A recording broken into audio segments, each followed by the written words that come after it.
Welcome to Narrated Books, where stories come to life, full audiobooks and engaging book summaries. Listen, learn and explore new worlds through the power of books. Chapter 1. It is a truth universally acknowledged that a single man in possession of a good fortune must be in want of a wife.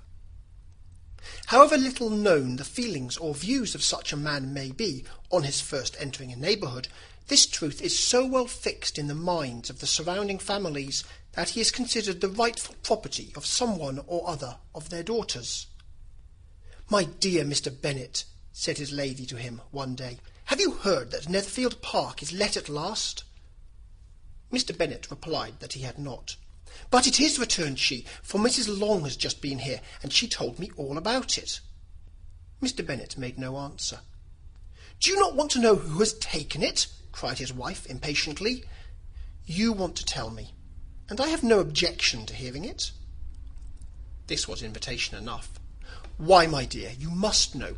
Mrs. Long says that Netherfield is taken by a young man of large fortune from the north of England, that he came down on Monday in a chaise and four to see the place, and was so much delighted with it that he agreed with Mr. Morris immediately that he is to take possession before Michaelmas, and some of his servants are to be in the house by the end of the week." "What is his name?" "Bingley." "Is he married or single?" "Oh, single, my dear, to be sure. A single man of large fortune, 4,000 or 5,000 a year. What a fine thing for our girls!" "How so? How can it affect them?" "My dear Mr. Bennet," replied his wife, "how can you be so tiresome? You must know that I am thinking of his marrying one of them." "Is that his design in settling here?" "Design? Nonsense! How can you talk so? But it is very likely that he may fall in love with one of them, and therefore you must visit him as soon as he comes." "I see no occasion for that. You and the girls may go, or you may send them by themselves, which perhaps will be still better. For as you are as handsome as any of them, Mr. Bingley might like you the best of the party." "My dear, you flatter me. I certainly have had my share of beauty, but I do not pretend to be anything extraordinary now. When a woman has 5 grown-up daughters, she ought to give over thinking of her own beauty. In such cases a woman has not often much beauty to think of. But, my dear, you must indeed go and see Mr. Bingley when he comes into the neighbourhood. It is more than I engage for, I assure you. But consider your daughters. Only think what an establishment it would be for one of them. Sir William and Lady Lucas are determined to go, merely on that account, for in general, you know, they visit no newcomers. Indeed, you must go, for it will be impossible for us to visit him if you do not. You are over-scrupulous, surely.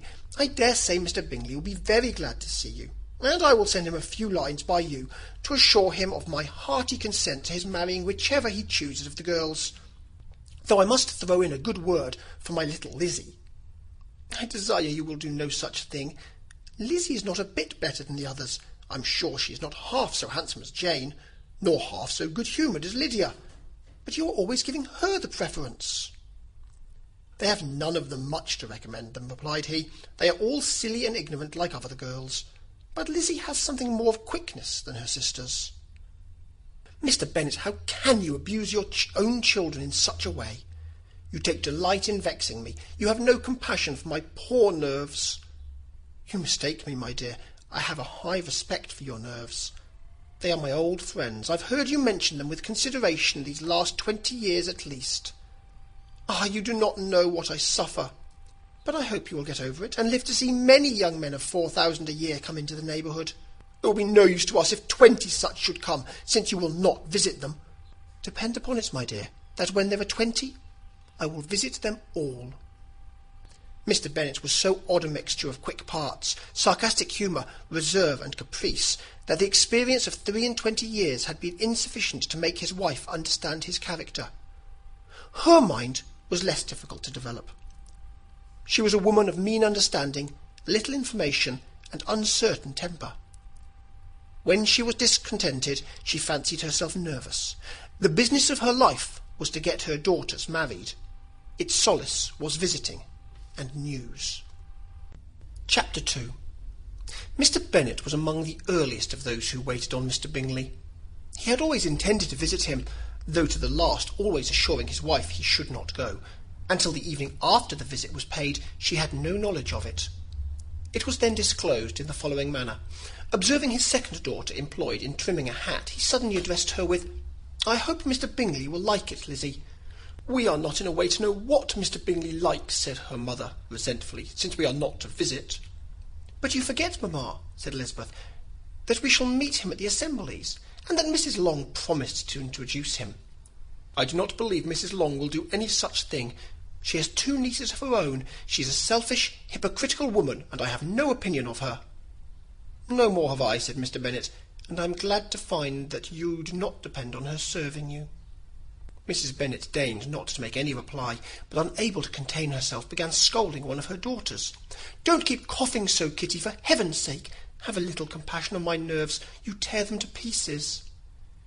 "Kitty has no discretion in her coughs," said her father. "She times them ill." "I do not cough for my own amusement," replied Kitty fretfully. "When is your next ball to be, Lizzie?" "Tomorrow fortnight." "Ay, so it is," cried her mother, "and Mrs. Long does not come back till the day before, so it will be impossible for her to introduce him, for she will not know him herself." "Then, my dear, you may have the advantage of your friend, and introduce Mr. Bingley to her." "Impossible, Mr. Bennet, impossible, when I am not acquainted with him myself. How can you be so teasing?" "I honour your circumspection. A fortnight's acquaintance is certainly very little. One cannot know what a man really is by the end of a fortnight.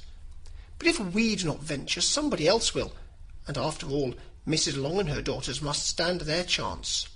And therefore, as she will think it an act of kindness, if you decline the office, I will take it on myself." The girls stared at their father. Mrs. Bennet said only, "Nonsense, nonsense." "What can be the meaning of that emphatic exclamation?" cried he. "Do you consider the forms of introduction and the stress that is laid on them as nonsense? I cannot quite agree with you there. What say you, Mary? For you are a young lady of deep reflection, I know, and read great books and make extracts." Mary wished to say something sensible, but knew not how. "While Mary is adjusting her ideas," he continued, "let us return to Mr. Bingley." "I am sick of Mr. Bingley," cried his wife. "I am sorry to hear that. But why did you not tell me that before? If I had known as much this morning, I certainly would not have called on him.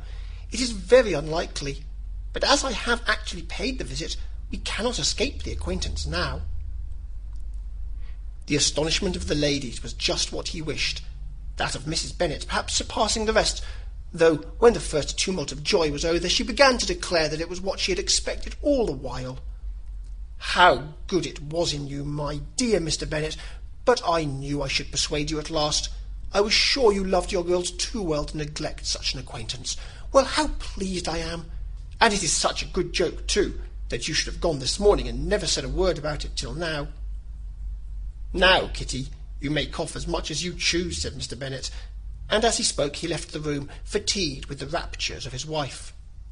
"What an excellent father you have, girls," said she, when the door was shut. "I do not know how you will ever make amends for his kindness, or me either, for that matter. At our time of life it is not so pleasant, I can tell you, to be making new acquaintances every day, but for your sakes we would do anything. Lydia, my love, though you are the youngest, I dare say Mr. Bingley will dance with you at the next ball." "Oh," said Lydia stoutly, "I am not afraid, for though I am the youngest, I'm the tallest."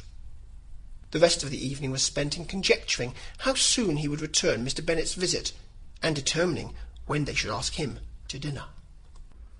Chapter 3. Not all that Mrs. Bennet, however, with the assistance of her 5 daughters, could ask on the subject, was sufficient to draw from her husband any satisfactory description of Mr. Bingley. They attacked him in various ways, with barefaced questions, ingenious suppositions, and distant surmises, but he eluded the skill of them all, and they were at last obliged to accept the second-hand intelligence of their neighbour, Lady Lucas. Her report was highly favourable. Sir William had been delighted with him. He was quite young, wonderfully handsome, extremely agreeable, and to crown the whole, he meant to be at the next assembly with a large party. Nothing could be more delightful. To be fond of dancing was a certain step towards falling in love. and very lively hopes of Mr. Bingley's heart were entertained. "If I can but see one of my daughters happily settled at Netherfield," said Mrs. Bennet to her husband, "and all the others equally well married, I shall have nothing to wish for." In a few days Mr. Bingley returned Mr. Bennet's visit, and sat about 10 minutes with him in his library. He had entertained hopes of being admitted to a sight of the young ladies, of whose beauty he had heard much, but he saw only the father. The ladies were somewhat more fortunate, for they had the advantage of ascertaining from an upper window that he wore a blue coat and rode a black horse. An invitation to dinner was soon afterwards dispatched, and already had Mrs. Bennet planned the courses that were to do credit to her housekeeping, when an answer arrived which deferred it all. Mr. Bingley was obliged to be in town the following day, and consequently unable to accept the honour of their invitation, etc. Mrs. Bennet was quite disconcerted. She could not imagine what business he could have in town so soon after his arrival in Hertfordshire, and she began to fear that he might be always flying about from one place to another, and never settled at Netherfield, as he ought to be. Lady Lucas quieted her fears a little by stating the idea of his being gone to London only to get a large party for the ball, and a report soon followed that Mr. Bingley was to bring 12 ladies and 7 gentlemen with him to the assembly. The girls grieved over such a number of ladies, but were comforted the day before the ball by hearing that instead of 12 he brought only 6 with him from London, his 5 sisters and a cousin. And when the party entered the assembly room, it consisted of only 5 altogether: Mr. Bingley, his 2 sisters, the husband of the eldest, and another young man. Mr. Bingley was good-looking and gentlemanlike. He had a pleasant countenance and easy, unaffected manners. His sisters were fine women, with an air of decided fashion. His brother-in-law, Mr. Hurst, merely looked the gentleman, but his friend Mr. Darcy soon drew the attention of the room by his fine, tall person, handsome features, noble mien, and the report, which was in general circulation within 5 minutes of his entrance, of his having 10,000 a year. The gentleman pronounced him to be a fine figure of a man. The ladies declared he was much handsomer than Mr. Bingley, and he was looked at with great admiration for about half the evening, till his manners gave a disgust which turned the tide of his popularity, for he was discovered to be proud, to be above his company, and above being pleased, and not all his large estate in Derbyshire could then save him from having a most forbidding, disagreeable countenance, and being unworthy to be compared with his friend.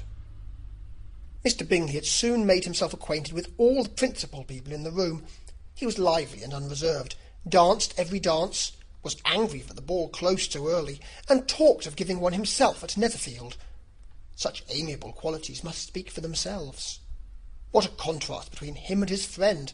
Mr. Darcy danced only once with Mrs. Hurst, and once with Miss Bingley, declined being introduced to any other lady, and spent the rest of the evening in walking about the room, speaking occasionally to one of his own party. His character was decided. He was the proudest, most disagreeable man in the world, and everybody hoped he would never come there again. Amongst the most violent against him was Mrs. Bennet, whose dislike of his general behaviour was sharpened into particular resentment by his having slighted one of her daughters. Elizabeth Bennet had been obliged, by the scarcity of gentlemen, to sit down for 2 dances, and during part of that time Mr. Darcy had been standing near enough for her to hear a conversation between him and Mr. Bingley, who came from the dance for a few minutes to press his friend to join it. "Come, Darcy," said he, "I must have you dance. I hate to see you standing about by yourself in this stupid manner. You would much better dance." "I certainly shall not. You know how I detest it, unless I am particularly acquainted with my partner. At such an assembly as this it would be insupportable. Your sisters are engaged, and there is not another woman in the room whom it would not be a punishment to me to stand up with." "I would not be so fastidious as you are," cried Mr. Bingley, "for a kingdom. Upon my honour, I never met with so many pleasant girls in my life as I have this evening, and there are several of them, you see, uncommonly pretty." "You are dancing with the only handsome girl in the room," said Mr. Darcy, looking at the eldest Miss Bennet.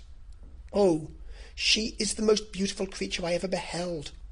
But there is one of her sisters sitting down just behind you, who is very pretty, and I dare say very agreeable. Do let me ask my partner to introduce you." "Which do you mean?" and turning round he looked for a moment at Elizabeth, till catching her eye he withdrew his own and coldly said, "She is tolerable, but not handsome enough to tempt me. I am in no humour at present to give consequence to young ladies who are slighted by other men. You had better return to your partner and enjoy her smiles, for you are wasting your time with me." Mr. Bingley followed his advice. Mr. Darcy walked off, and Elizabeth remained with no very cordial feelings towards him. She told the story, however, with great spirit among her friends, for she had a lively, playful disposition which delighted in anything ridiculous. The evening altogether passed off pleasantly to the whole family. Mrs. Bennet had seen her eldest daughter much admired by the Netherfield party. Mr. Bingley had danced with her twice, and she had been distinguished by her sisters. Jane was as much gratified by this as her mother could be, though in a quieter way. Elizabeth felt Jane's pleasure. Mary had heard herself mentioned to Miss Bingley as the most accomplished girl in the neighbourhood, and Catherine and Lydia had been fortunate enough never to be without partners, which was all that they had yet learnt to care for at all. They returned, therefore, in good spirits to Longbourn, the village where they lived, and of which they were the principal inhabitants. They found Mr. Bennet still up. With a book he was regardless of time, and on the present occasion he had a good deal of curiosity as to the events of the evening, which had raised such splendid expectations. He had rather hoped that his wife's views on the stranger would be disappointed, but he soon found out that he had a different story to hear. "Oh, my dear Mr. Bennet," as she entered the room, "we have had a most delightful evening, a most excellent ball. I wish you had been there. Jane was so admired, and nothing could be like it. Everybody said how well she looked, and Mr. Bingley thought her quite beautiful, and danced with her twice. Only think of that, my dear. He actually danced with her twice, and she was the only creature in the room that he asked a second time. First of all he asked Mr. Lucas. I was so vexed to see him stand up with her. But, however, he did not admire her at all. Indeed, nobody can, you know, and he seemed quite struck with Jane as she was going down the dance. So he inquired who she was, and got introduced, and asked her for the next two. Then the 2/3 he danced with Miss King, and the 2/4 with Maria Lucas, and the 2/5 with Jane again, and the 2/6 with Lizzie, and the Boulanger. If he had any compassion for me, cried her husband impatiently, he would not have danced half so much. For God's sake, say no more of his partner. Oh, that he had sprained his ankle in the first place. Oh, my dear, I am quite delighted with him. He is so excessively handsome. And his sisters are charming women. I never in my life saw anything more elegant than their dresses. I dare say the lace upon Mrs. Hurst's gown—" Here she was interrupted again. Mr. Bennet protested against any description of finery. She was therefore obliged to seek another branch of the subject, and related, with much bitterness of spirit, and some exaggeration, the shocking rudeness of Mr. Darcy.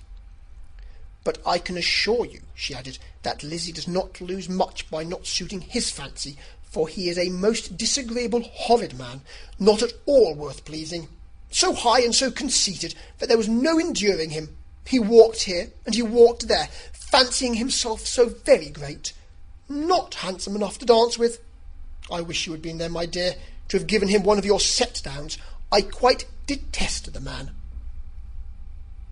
This is the end of chapter 3. Chapter 4. When Jane and Elizabeth were alone, the former, who had been cautious in her praise of Mr. Bingley before, expressed to her sister just how very much she admired him. "He is just what a young man ought to be," said she, "sensible, good-humoured, lively, and I never saw such happy manners, so much ease, with such perfect good breeding." "He is also handsome," replied Elizabeth, "which a young man ought likewise to be if he possibly can. His character is thereby complete." "I was very much flattered by his asking me to dance a second time. I did not expect such a compliment." "Did not you? I did for you. But that is one great difference between us. Compliments always take you by surprise, and me never. What could be more natural than his asking you again? He could not help seeing that you were about 5 times as pretty as every other woman in the room. No thanks to his gallantry for that. Well, he certainly is very agreeable, and I give you leave to like him. You have liked many a stupider person." "Dear Lizzy." "Oh, you are a good deal too apt, you know, to like people in general. You never see a fault in anybody. All the world are good and agreeable in your eyes. I never heard you speak ill of a human being in your life." "I would not wish to be hasty in censuring anyone, but I always speak what I think." "I know you do, and it is that which makes the wonder. With your good sense, to be so honestly blind to the follies and nonsense of others. Affectation of candour is common enough, one meets with it everywhere. But to be candid without ostentation or design, to take the good of everybody's character and make it still better, and say nothing of the bad, belongs to you alone. And so you like this man's sisters too, do you? Their manners are not equal to his." "Certainly not, at first, but they are very pleasing women when you converse with them. Miss Bingley is to live with her brother and keep his house, and I am much mistaken if we shall not find a very charming neighbour in her." Elizabeth listened in silence, but was not convinced. Their behaviour at the assembly had not been calculated to please in general, and with more quickness of observation and less pliancy of temper than her sister, and with a judgment too unassailed by any attention to herself, she was very little disposed to approve them. They were in fact very fine ladies, not deficient in good humour when they were pleased, nor in the power of making themselves agreeable when they chose it, but proud and conceited. They were rather handsome, had been educated in one of the first private seminaries in town, had a fortune of 20,000 pounds, were in the habit of spending more than they ought, and of associating with people of rank, and were therefore in every respect entitled to think well of themselves and meanly of others. They were of a respectable family in the north of England, a circumstance more deeply impressed on their memories than that their brother's fortune and their own had been acquired by trade. Mr. Bingley inherited property to the amount of nearly 100,000 pounds from his father, who had intended to purchase an estate, but did not live to do it. Mr. Bingley intended it likewise, and sometimes made choice of his county, but as he was now provided with a good house and the liberty of a manor, it was doubtful to many of those who best knew the easiness of his temper, whether he might not spend the remainder of his days at Netherfield, and leave the next generation to purchase. His sisters were anxious for his having an estate of his own, but though he was now only established as a tenant, Miss Bingley was by no means unwilling to preside at his table, nor was Mrs. Hurst, who had married a man of more fashion than fortune, less disposed to consider his house as her home when it suited her.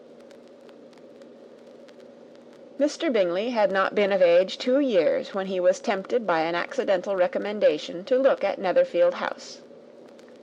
He did look at it, and into it for half an hour, was pleased with the situation and the principal rooms, satisfied with what the owner said in its praise, and took it immediately. Between him and Darcy there was a very steady friendship, in spite of great opposition of character. Bingley was endeared to Darcy by the easiness, openness, and ductility of his temper, though no disposition could offer a greater contrast to his own, and though with his own he never appeared dissatisfied. On the strength of Darcy's regard, Bingley had the firmest reliance, and of his judgment the highest opinion. In understanding, Darcy was the superior. Bingley was by no means deficient, but Darcy was clever. He was at the same time haughty, reserved, and fastidious, and his manners, though well bred, were not inviting. In that respect his friend had greatly the advantage. Bingley was sure of being liked wherever he appeared. Darcy was continually giving offence. The manner in which they spoke of the Meryton assembly was sufficiently characteristic. Bingley had never met with more pleasant people or prettier girls in his life.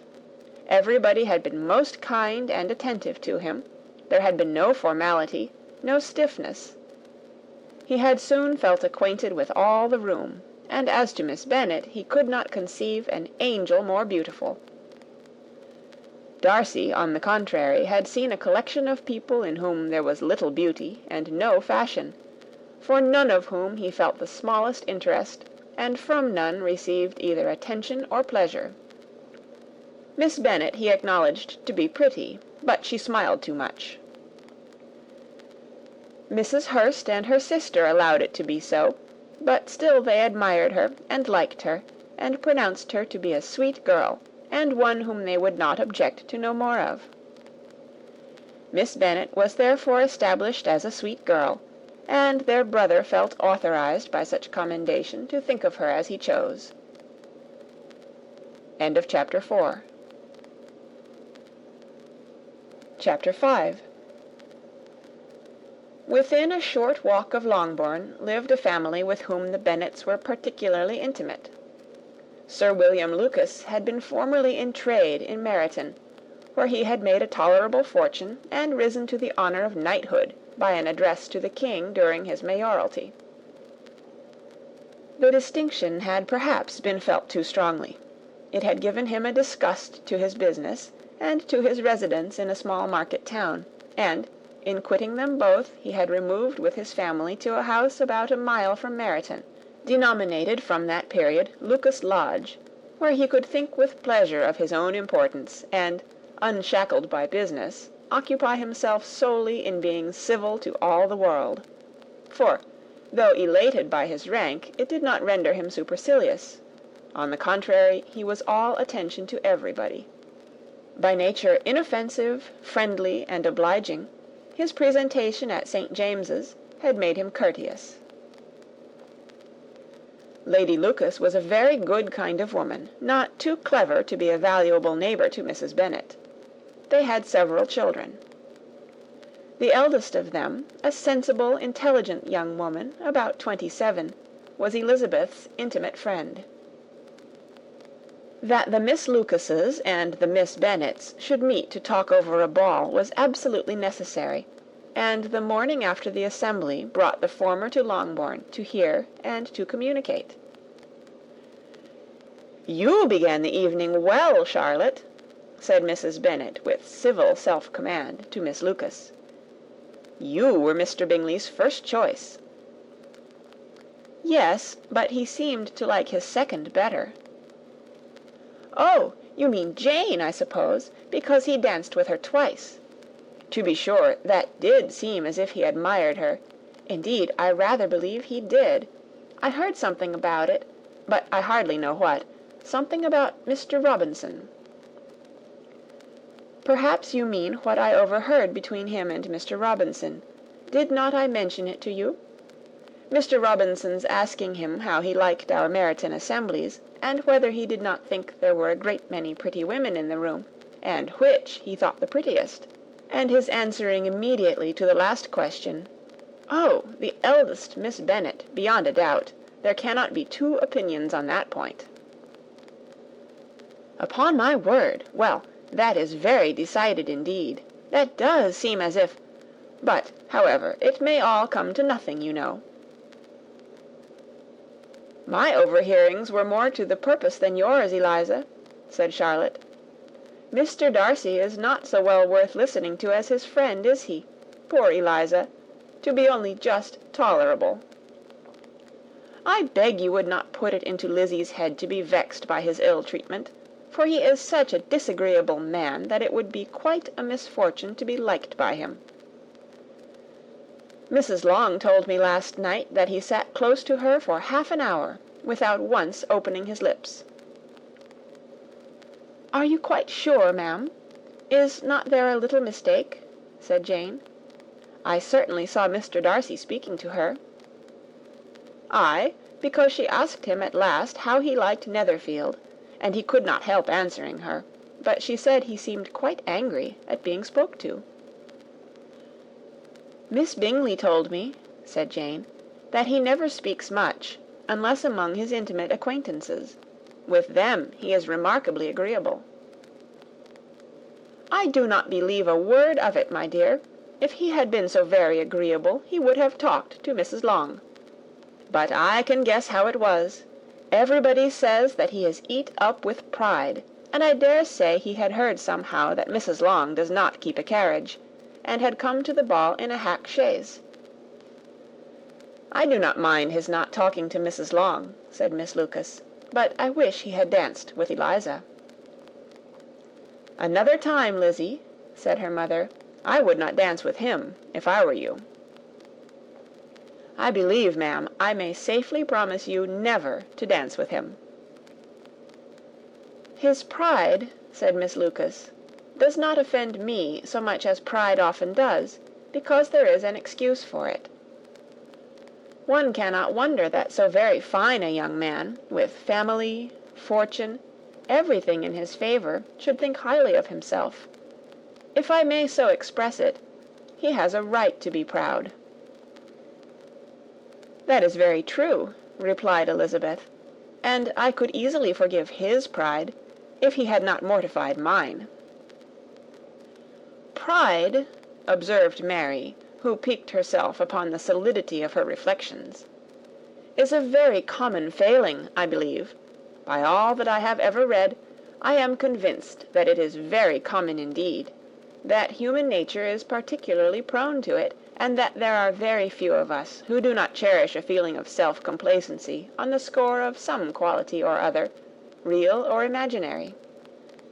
Vanity and pride are different things, though the words are often used synonymously.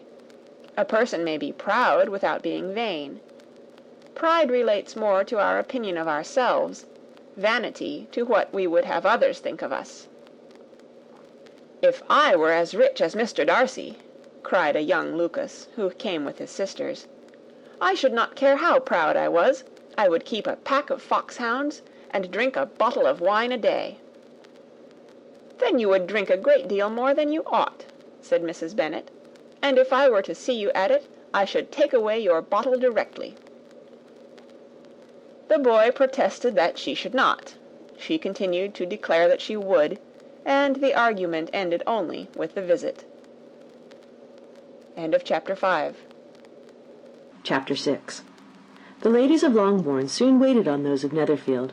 The visit was returned in due form. Miss Bennet's pleasing manners grew on the goodwill of Mrs. Hurst and Miss Bingley, and though the mother was found to be intolerable, and the young sisters not worth speaking to, a wish of being better acquainted with them was expressed towards the two eldest. By Jane this attention was received with the greatest pleasure, but Elizabeth still saw superciliousness in their treatment of everybody, hardly excepting even her sister, and could not like them, though their kindness to Jane, such as it was, had a value as arising, in all probability, from the influence of their brother's admiration. It was generally evident whenever they met that he did admire her, and to her it was equally evident that Jane was yielding to the preference which she had begun to entertain for him from the first, and was in a way to be very much in love. But she considered with pleasure that it was not likely to be discovered by the world in general, since Jane united, with great strength of feeling, a composure of temper and a uniform cheerfulness of manner which would guard her from the suspicions of the impertinent. She mentioned this to her friend Miss Lucas. "It may perhaps be pleasant," replied Charlotte, "to be able to impose on the public in such a case, but it is sometimes a disadvantage to be so very guarded. If a woman conceals her affection with the same skill from the object of it, she may lose the opportunity of fixing him, and it will then be but poor consolation to believe the world equally in the dark. There is so much of gratitude or vanity in almost every attachment that it's not safe to leave any to itself. We can all begin freely. A slight preference is natural enough, but there are few of us who have heart enough to be really in love without encouragement. In 9 cases out of 10, a woman had better show more affection than she feels. Bingley likes your sister undoubtedly, but he may never do more than like her if she does not help him on." "But she does help him on, as much as her nature will allow. If I can perceive her regard for him, he must be a simpleton indeed not to discover it too." "Remember, Eliza, that he does not know Jane's disposition as you do." "But if a woman is partial to a man, and does not endeavour to conceal it, he must find it out." "Perhaps he must, if he sees enough of her. But though Bingley and Jane meet tolerably often, it is never for many hours together, and as they always see each other in large mixed parties, it's impossible that every moment should be employed in conversing together. Jane should therefore make the most of every half hour in which she can command his attention.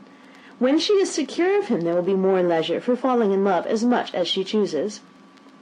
"Your plan is a good one," replied Elizabeth, "where nothing is in question but the desire of being well married, and if I were determined to get a rich husband, or any husband, I dare say I should adopt it.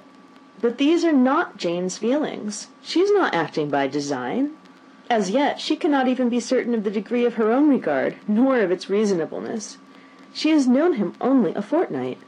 She danced 4 dances with him at Meryton. She saw him one morning at his own house, and has since dined with him in company 4 times.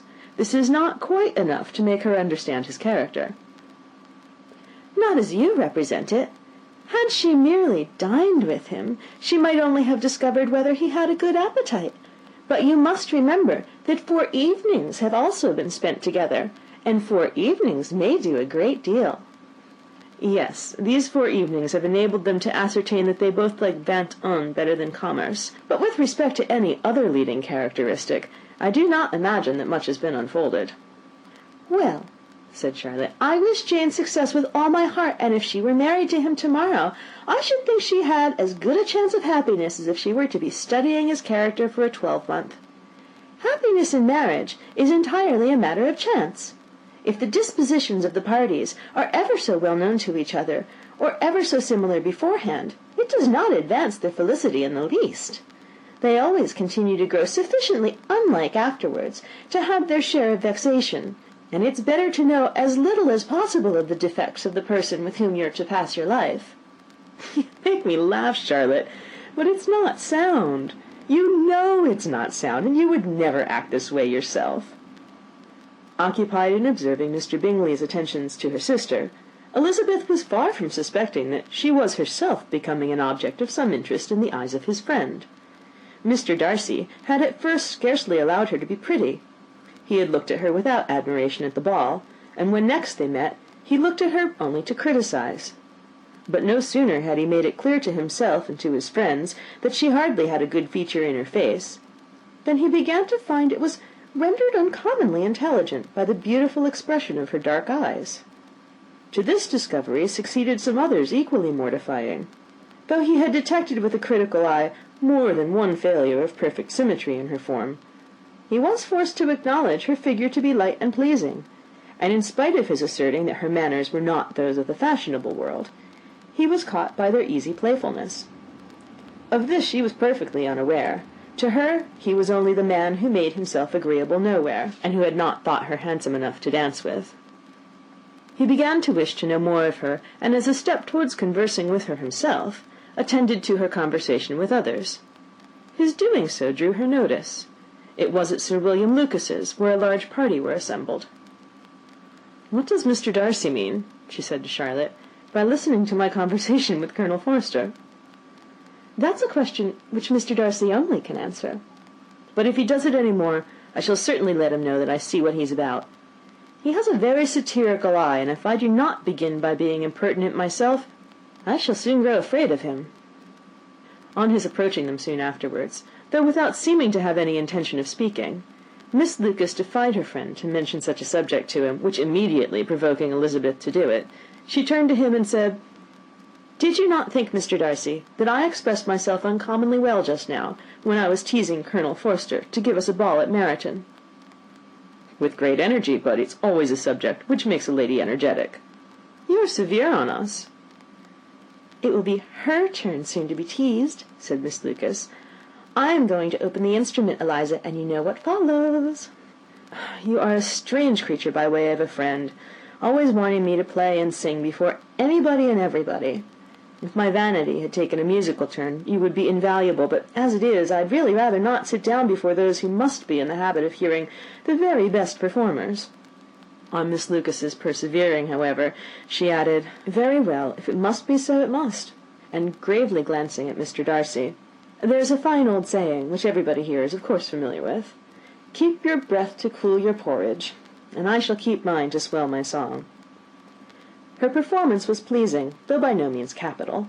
After a song or two, and before she could reply to entreaties of several that she would sing again, she was eagerly succeeded at the instrument by her sister Mary, who, having, in consequence of being the only plain one in the family, worked hard for knowledge and accomplishments, and was always impatient for display. Mary had neither genius nor taste, and though vanity had given her application, it had given her likewise a pedantic air and conceited manner, which would have injured a higher degree of excellence than she had reached. Elizabeth, easy and unaffected, had been listened to with much more pleasure, though not playing half so well, and Mary, at the end of a long concerto, was glad to purchase praise and gratitude by Scotch and Irish airs, at the request of her younger sisters, who, with some of the Lucases and 2 or 3 officers, joined eagerly in dancing at one end of the room. Mr. Darcy stood near them in silent indignation at such a mode of passing the evening, to the exclusion of all conversation, and was much too engrossed by his thoughts to perceive that Sir William Lucas was his neighbour, till Sir William thus began. "What a charming amusement for young people this is, Mr. Darcy! There's nothing like dancing, after all. I consider it as one of the first refinements of polished society." "Certainly, sir, and it has the advantage also of being in vogue amongst the less polished societies of the world. Every savage can dance." Sir William only smiled. "Your friend performs delightfully," he continued after a pause, on seeing Bingley join the group, "and I doubt not that you are an adept in the science yourself, Mr. Darcy." "You saw me dance at Meryton, I believe, sir?" "Yes, indeed, and received no inconsiderable pleasure from the sight. Do you often dance at St. James's?" "Never, sir." "Do you not think it would be a proper compliment to the place?" "It is a compliment which I never pay to any place, if I can avoid it." "You have a house in town, I conclude." Mr. Darcy bowed. "I had once some thought of fixing in town myself, for I am fond of superior society, but I did not feel quite certain that the air of London would agree with Lady Lucas." He paused in hopes of an answer, but his companion was not disposed to make any, and Elizabeth, at that instant, moving towards them, he was struck with the action of doing a very gallant thing, and called out to her, "My dear Miss Eliza, why are you not dancing? Mr. Darcy, you must allow me to present this young lady to you as a very desirable partner.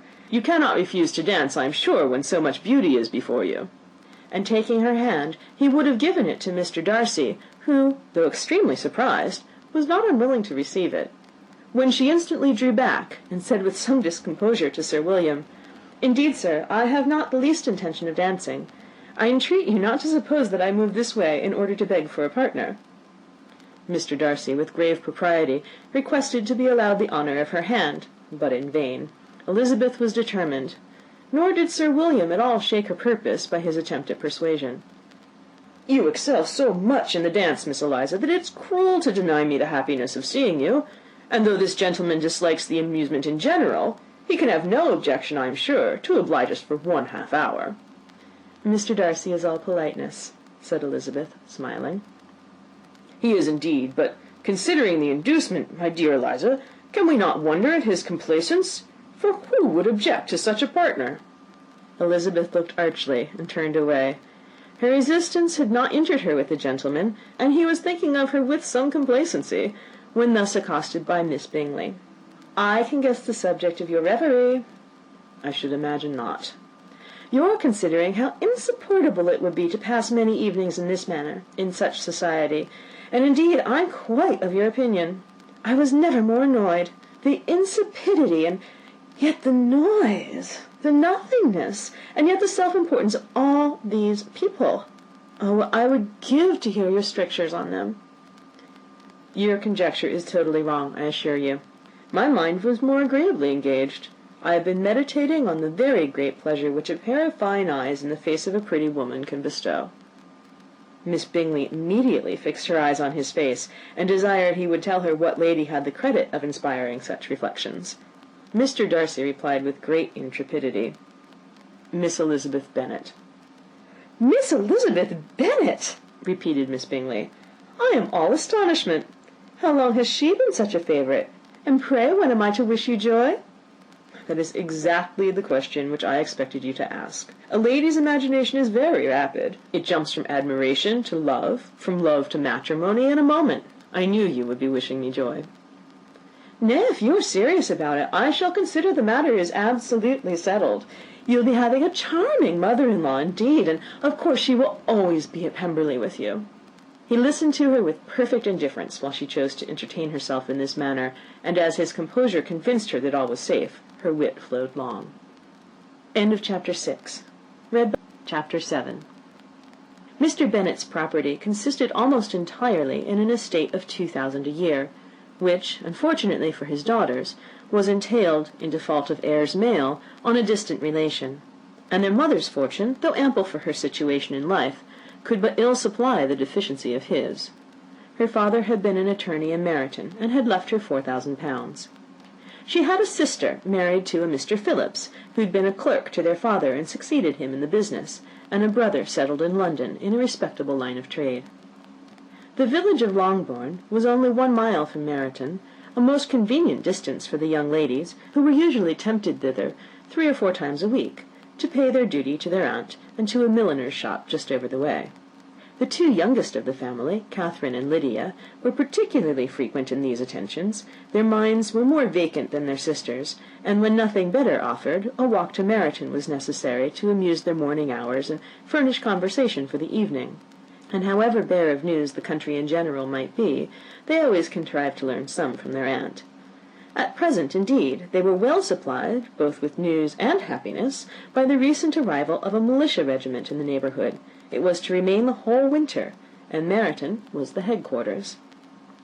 Their visits to Mrs. Phillips were now productive of the most interesting intelligence.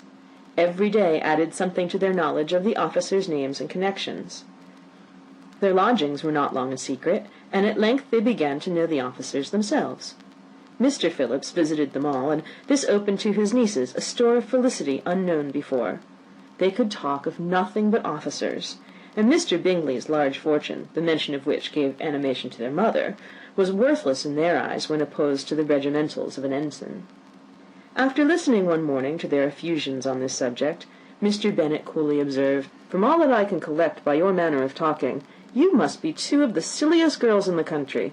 I've suspected it some time, but I am now convinced." Catherine was disconcerted and made no answer, but Lydia, with perfect indifference, continued to express her admiration of Captain Carter, and her hope of seeing him in the course of the day, as he was going the next morning to London. "I am astonished, my dear," said Mrs. Bennet, "that you should be so ready to think your own children silly. If I wish to think slightingly of anybody's children, it should not be of my own, however. If my children are silly, I must hope to be always sensible of it." "Yes, but as it happens, they are all of them very clever." "This is the only point, I flatter myself, on which we do not agree. I had hoped that our sentiments coincided in every particular, but I must so far differ from you as to think our 2 youngest daughters uncommonly foolish." "My dear Mr. Bennet, you must not expect such girls to have the sense of their father and mother. When they get to our age, I dare say they will not think about officers any more than we do. I remember the time when I liked a red coat myself very well, and indeed I still do at my heart. And if a smart young colonel with 5,000 or 6,000 a year should want one of my girls, I shall not say nay to him. And I thought Colonel Forster looked very becoming the other night at Sir William's in his regimentals." "Mamma," cried Lydia, "my aunt says that Colonel Forster and Captain Carter do not go so often to Miss Watson's as they did when they first came. She sees them now very often standing in Clark's library." Mrs. Bennet was prevented from replying by the entrance of the footman with a note for Miss Bennet. It came from Netherfield, and the servant waited for an answer. Mrs. Bennet's eyes sparkled with pleasure, and she was eagerly calling out while her daughter read, "Well, Jane, who's it from? What's it about? What does he say? Well, Jane, make haste and tell us. Make haste, my love." "It is from Miss Bingley," said Jane, and then read it aloud. "My dear friend, if you are not so compassionate as to dine to-day with Louisa and me, we shall be in danger of hating each other for the rest of our lives, for a whole day's tete-a-tete between 2 women can never end without a quarrel. Come as soon as you can on receipt of this. My brother and the gentlemen are to dine with the officers. Yours ever, Caroline Bingley." "With the officers!" cried Lydia. "I wonder my aunt did not tell us of that." "Dining out," said Mrs. Bennet. "That is very unlucky." "Can I have a carriage?" asked Jane. "No, my dear, you'd better go on horseback, because it seems likely to rain, and then you must stay all night." "That would be a good scheme," said Elizabeth, "if you were sure that they would not offer to send her home." "Oh, but the gentlemen will have Mr. Bingley's chaise to go to Meryton, and the Hursts have no horses to theirs." "I'd much rather go in the coach." "But, my dear, your father cannot spare the horses, I'm sure. They're wanted in the farm, Mr. Bennet, are they not?" "They're wanted in the farm much oftener than I can get them." "But if you've got them to-day," said Elizabeth, "my mother's purpose will be answered." She did at last extort from her father an acknowledgment that the horses were engaged. Jane was therefore obliged to go on horseback, and her mother attended her to the door with many cheerful prognostics of a bad day. Her hopes were answered. Jane had not been gone long before it rained hard. Her sisters were uneasy for her, but her mother was delighted. The rain continued the whole evening without intermission. Jane would certainly not come back. "This was a lucky idea of mine, indeed," said Mrs. Bennet more than once, as if the credit of making it rain were all her own. Till the next morning, however, she was not aware of all the felicity of her contrivance. Breakfast was scarcely over, when a servant from Netherfield brought the following note for Elizabeth. "My dearest Lizzie, I find myself very unwell this morning, which, I suppose, is to be imputed to my getting wet through yesterday. My kind friends will not hear of my returning till I'm better. They insist also on my seeing Mr. Jones, therefore do not be alarmed if you should hear of his having been to me. And, excepting a sore throat and a headache, there is not much the matter with me. Yours, etc." "Well, my dear," said Mr. Bennet, when Elizabeth had read the note aloud, "if your daughter should have a dangerous fit of illness, if she should die, it would be a comfort to know that it was all in pursuit of Mr. Bingley, and under your orders." "Oh, I'm not afraid of her dying. People do not die of little trifling colds. She'll be taken good care of. As long as she stays there, it is all very well. I would go and see her if I could have the carriage." Elizabeth, feeling really anxious, was determined to go to her, though the carriage was not to be had, and as she was no horsewoman, walking was her only alternative. She declared her resolution. "How can you be so silly," cried her mother, "as to think of such a thing in all this dirt? You will not be fit to be seen when you get there." "I shall be very fit to see Jane, which is all I want." "Is this a hint to me, Lizzie," said her father, "to send for the horses?" "No, indeed, I do not wish to avoid the walk. The distance is nothing when one has a motive, only 3 miles. I shall be back by dinner." "I admire the activity of your benevolence," observed Mary, "but every impulse of feeling should be guided by reason, and, in my opinion, exertion should always be in proportion to what is required." "We will go as far as Meryton with you," said Catherine and Lydia.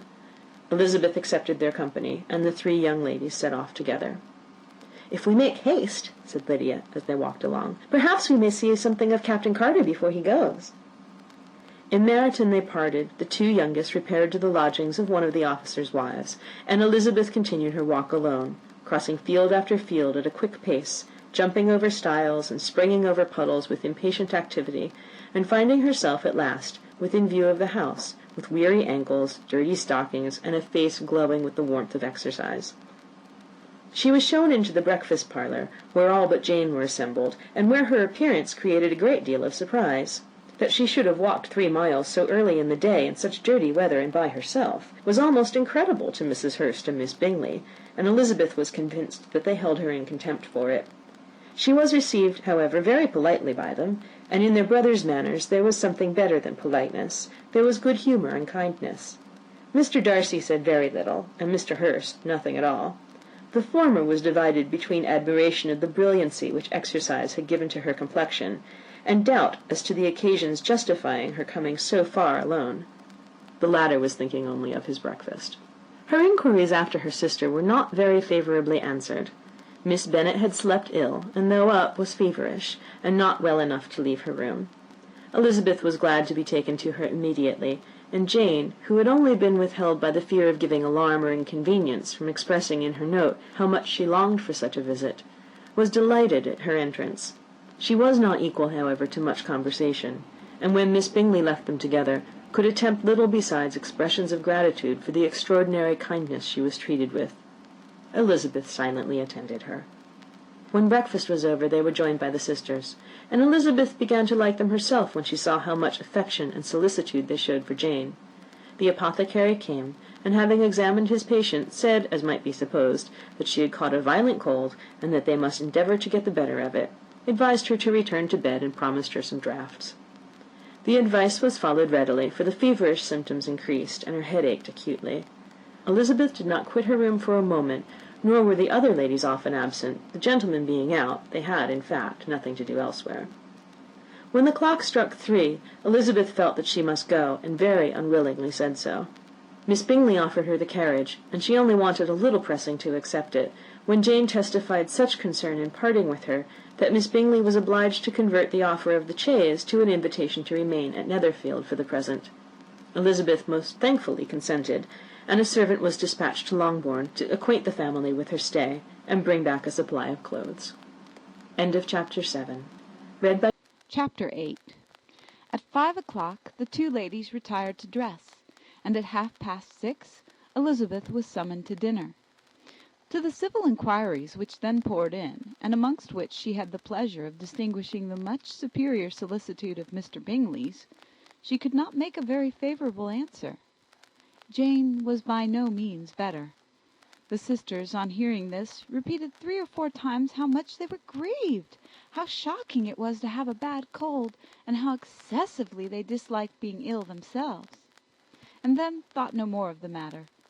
And their indifference towards Jane, when not immediately before them, restored Elizabeth to the enjoyment of all her former dislike.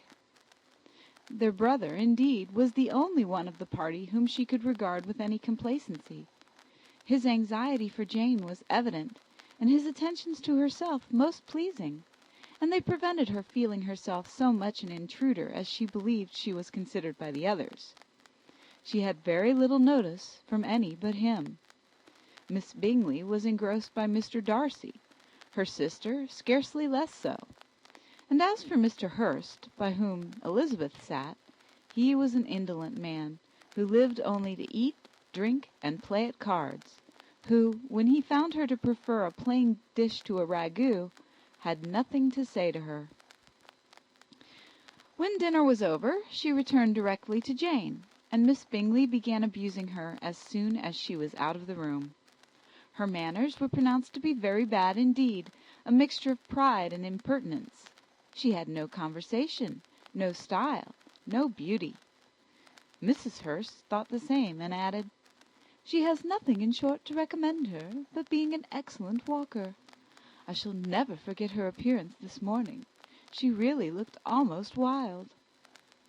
"She did, indeed, Louisa. I could hardly keep my countenance. Very nonsensical to come at all. Why must she be scampering about the country because her sister had a cold? Her hair, so untidy, so blowsy. Yes, and her petticoat. I hope you saw her petticoat. 6 inches deep in mud, I am absolutely certain. And the gown which had been let down to hide it, not doing its office." "Your picture may be very exact, Louisa," said Bingley, "but this was all lost upon me. I thought Miss Elizabeth Bennet looked remarkably well when she came into the room this morning. Her dirty petticoat quite escaped my notice." "You observed it, Mr. Darcy, I am sure," said Miss Bingley, "and I am inclined to think that you would not wish to see your sister make such an exhibition." "Certainly not." "To walk 3 miles, or 4 miles, or 5 miles, or whatever it was, above her ankles in dirt, and alone, quite alone. What could she mean by it? It seems to me to show an abominable sort of conceited independence, a most country town indifference to decorum."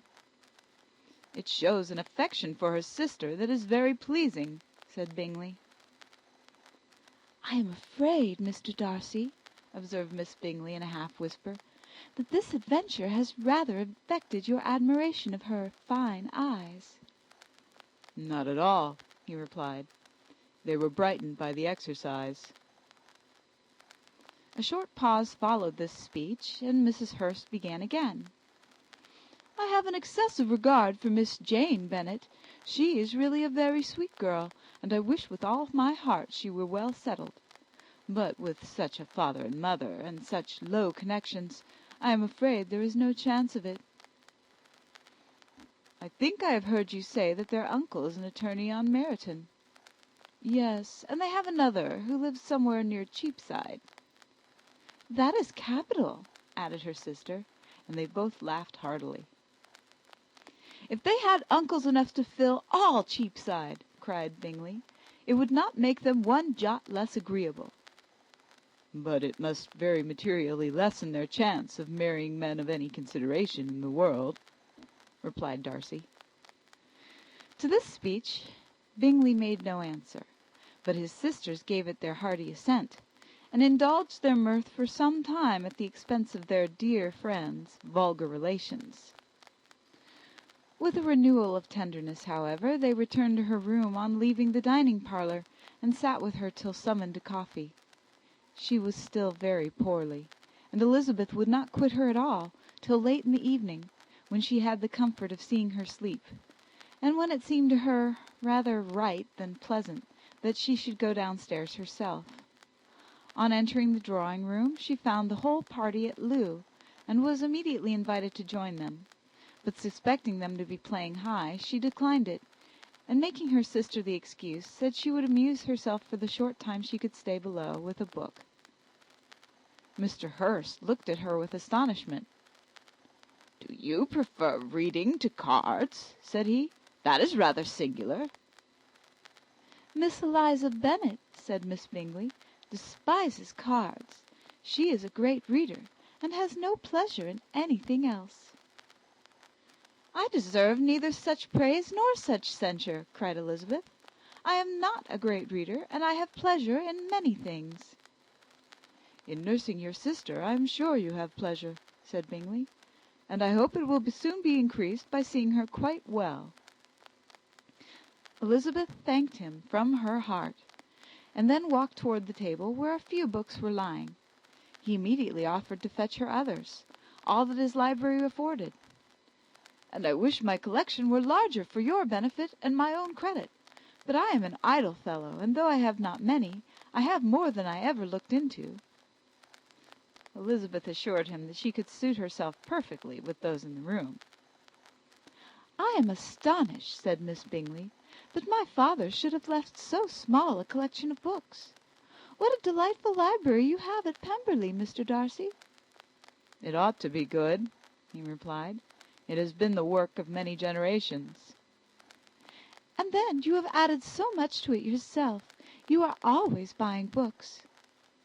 "I cannot comprehend the neglect of a family library in such days as these."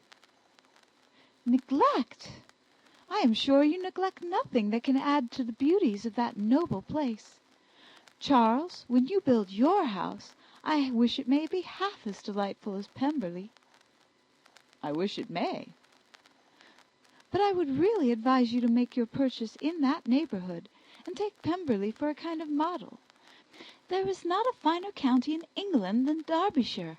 "With all my heart. I will buy Pemberley itself, if Darcy will sell it." "I am talking of possibilities, Charles." "Upon my word, Caroline, I should think it more possible to get Pemberley by purchase than by imitation."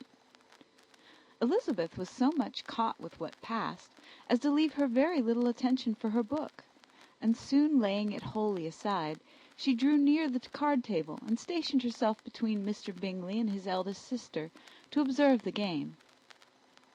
"Is Miss Darcy much grown since the spring?" said Miss Bingley. "Will she be as tall as I am?" "I think she will. She is now about Miss Elizabeth Bennet's height, or rather taller." "How I long to see her again! I never met with anybody who delighted me so much. Such a countenance, such manners, and so extremely accomplished for her age. Her performance on the pianoforte is exquisite." "It is amazing to me," said Bingley, "how young ladies can have the patience to be so very accomplished as they all are." "All young ladies accomplished? My dear Charles, what do you mean?" "Yes, all of them, I think. They all paint tables, cover screens, and net purses. I scarcely know anyone who cannot do all this, and I am sure I never heard a young lady spoken of for the first time without being informed that she was very accomplished." "Your list of the common extent of accomplishments," said Darcy, "has too much truth. The word is applied to many a woman who deserves it no otherwise than by netting a purse or covering a screen. But I am very far from agreeing with you in your estimation of ladies in general. I cannot boast of knowing more than half a dozen in the whole range of my acquaintance that are really accomplished. Nor I am sure, said Miss Bingley. Then, observed Elizabeth, you must comprehend a great deal in your idea of an accomplished woman. Yes, I do comprehend a great deal in it. Oh, certainly, cried his faithful assistant. No one can be really esteemed accomplished who does not greatly surpass what is usually met with. A woman must have a thorough knowledge of music, singing, drawing, dancing, and the modern languages, to deserve the word, and besides all this she must possess a certain something in her air and manner of walking, the tone of her voice, her address and expressions, or the word will be but half deserved. All this she must possess, added Darcy, and to all this she must yet add something more substantial, in the improvement of her mind by extensive reading. I am no longer surprised at your knowing only 6 accomplished women. I rather wonder now at your knowing any. Are you so severe upon your own sex as to doubt the possibility of all this? I never saw such a woman. I never saw such capacity and taste and application and elegance as you describe united. Mrs. Hurst and Miss Bingley both cried out against the injustice of her implied doubt, and were both protesting that they knew many women who answered this description, when Mr. Hurst called them to order, with bitter complaints of their inattention to what was going forward. As all conversation was thereby at an end, Elizabeth soon afterwards left the room. Elizabeth Bennet, said Miss Bingley, when the door was closed on her, is one of those young ladies who seek to recommend themselves to the other sex by undervaluing their own, and with many men, I dare say, it succeeds. But in my opinion it is a paltry device, a very mean art. Undoubtedly, replied Darcy, to whom this remark was chiefly addressed. There is a meanness in all the arts which ladies sometimes condescend to employ for captivation. Whatever bears affinity to cunning is despicable. Miss Bingley was not so entirely satisfied with this reply as to continue the subject. Elizabeth joined them again, only to say that her sister was worse, and that she could not leave her. Bingley urged Mr. Jones being sent for immediately, while his sisters, convinced that no country advice could be of any service, recommended an express to town for one of the most eminent physicians. This she would not hear of, but she was not so unwilling to comply with their brother's proposal, and it was settled that Mr. Jones should be sent for early in the morning, if Miss Bennet were not decidedly better. Bingley was quite uncomfortable. His sisters declared that they were miserable. They solaced their wretchedness, however, by duets after supper, while he could find no better relief to his feelings than by giving his housekeeper directions that every attention might be paid to the 6th lady and her sister. End of Chapter 8. Chapter 9. Elizabeth passed the chief of the night in her sister's room, and in the morning had the pleasure of being able to send a tolerable answer to the inquiries which she very early received from Mr. Bingley by a housemaid, and some time afterwards from the 2 elegant ladies who waited on his sisters. In spite of this amendment, however, she requested to have a note sent to Longbourn, desiring her mother to visit Jane and form her own judgment of her situation. The note was immediately dispatched, and its contents as quickly complied with. Mrs. Bennet, accompanied by her 2 youngest girls, reached Netherfield soon after the family breakfast. Had she found Jane in any apparent danger, Mrs. Bennet would have been very miserable, but being satisfied on seeing her that her illness was not alarming, she had no wish of her recovering immediately, as her restoration to health would probably remove her from Netherfield. She would not listen, therefore, to her daughter's proposal of being carried home. Neither did the apothecary, who arrived about the same time, think it at all advisable.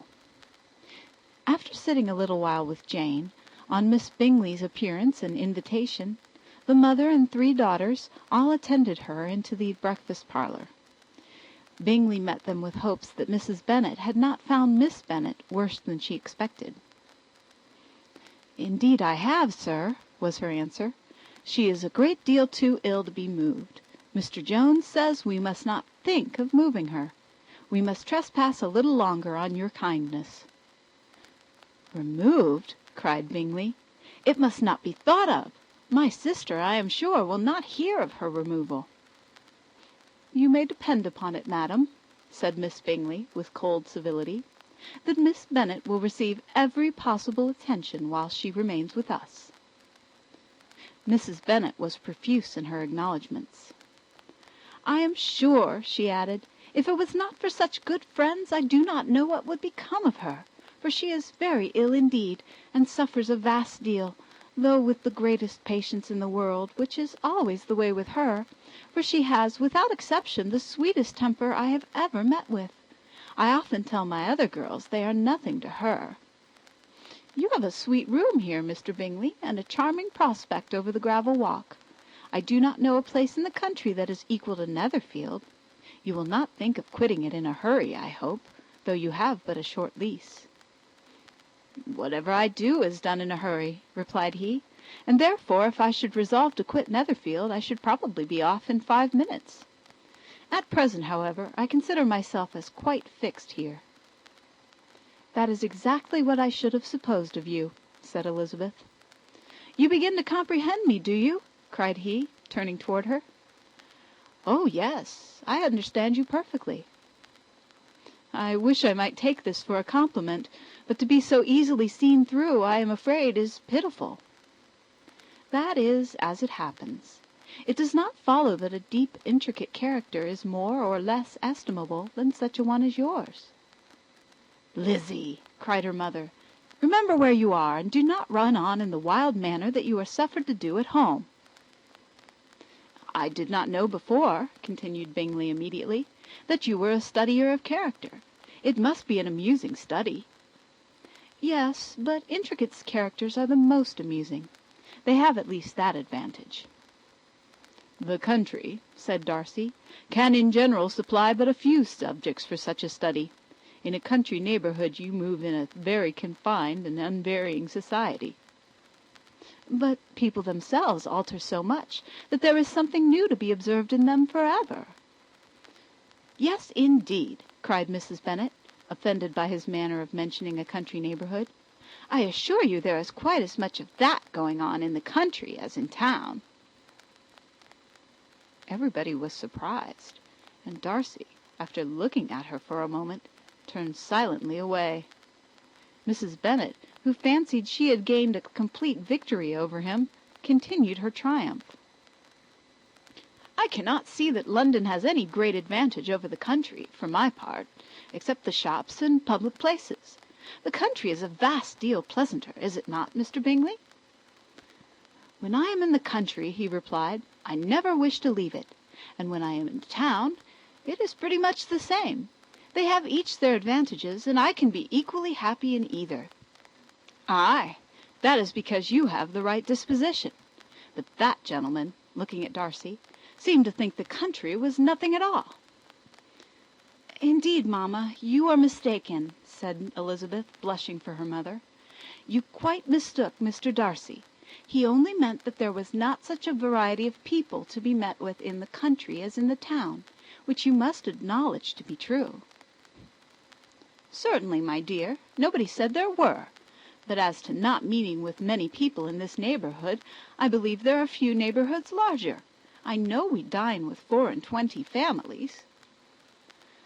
Nothing but concern for Elizabeth could enable Bingley to keep his countenance. His sister was less delicate, and directed her eyes toward Mr. Darcy with a very expressive smile.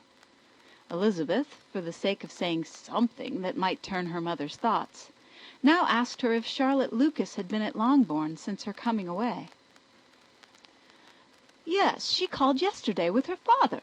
What an agreeable man Sir William is, Mr. Bingley, is not he? So much the man of fashion, so genteel and easy. He had always something to say to everybody. That is my idea of good breeding, and those persons who fancy themselves very important and never open their mouths quite mistake the matter. Did Charlotte dine with you? No, she would go home. I fancy she was wanted about the mince pies. For my part, Mr. Bingley, I always keep servants that can do their own work. My daughters are brought up very differently. But everybody is to judge for themselves, and the Lucases are a very good sort of girls, I assure you. It is a pity they are not handsome. Not that I think Charlotte so very plain, but then she is our particular friend. She seems a very pleasant young woman. Oh dear, yes, but you must own she is very plain. Lady Lucas herself has often said so, and envied me Jane's beauty. I do not like to boast of my own child, but to be sure, Jane, one does not often see anybody better looking. It is what everybody says. I do not trust my own partiality. When she was only 15, there was a man at my brother Gardiner's in town so much in love with her that my sister-in-law was sure he would make her an offer before we came away. But, however, he did not. Perhaps he thought her too young. However, he wrote some verses on her, and very pretty they were. And so ended his affection, said Elizabeth impatiently. There has been many a one, I fancy, overcome in the same way.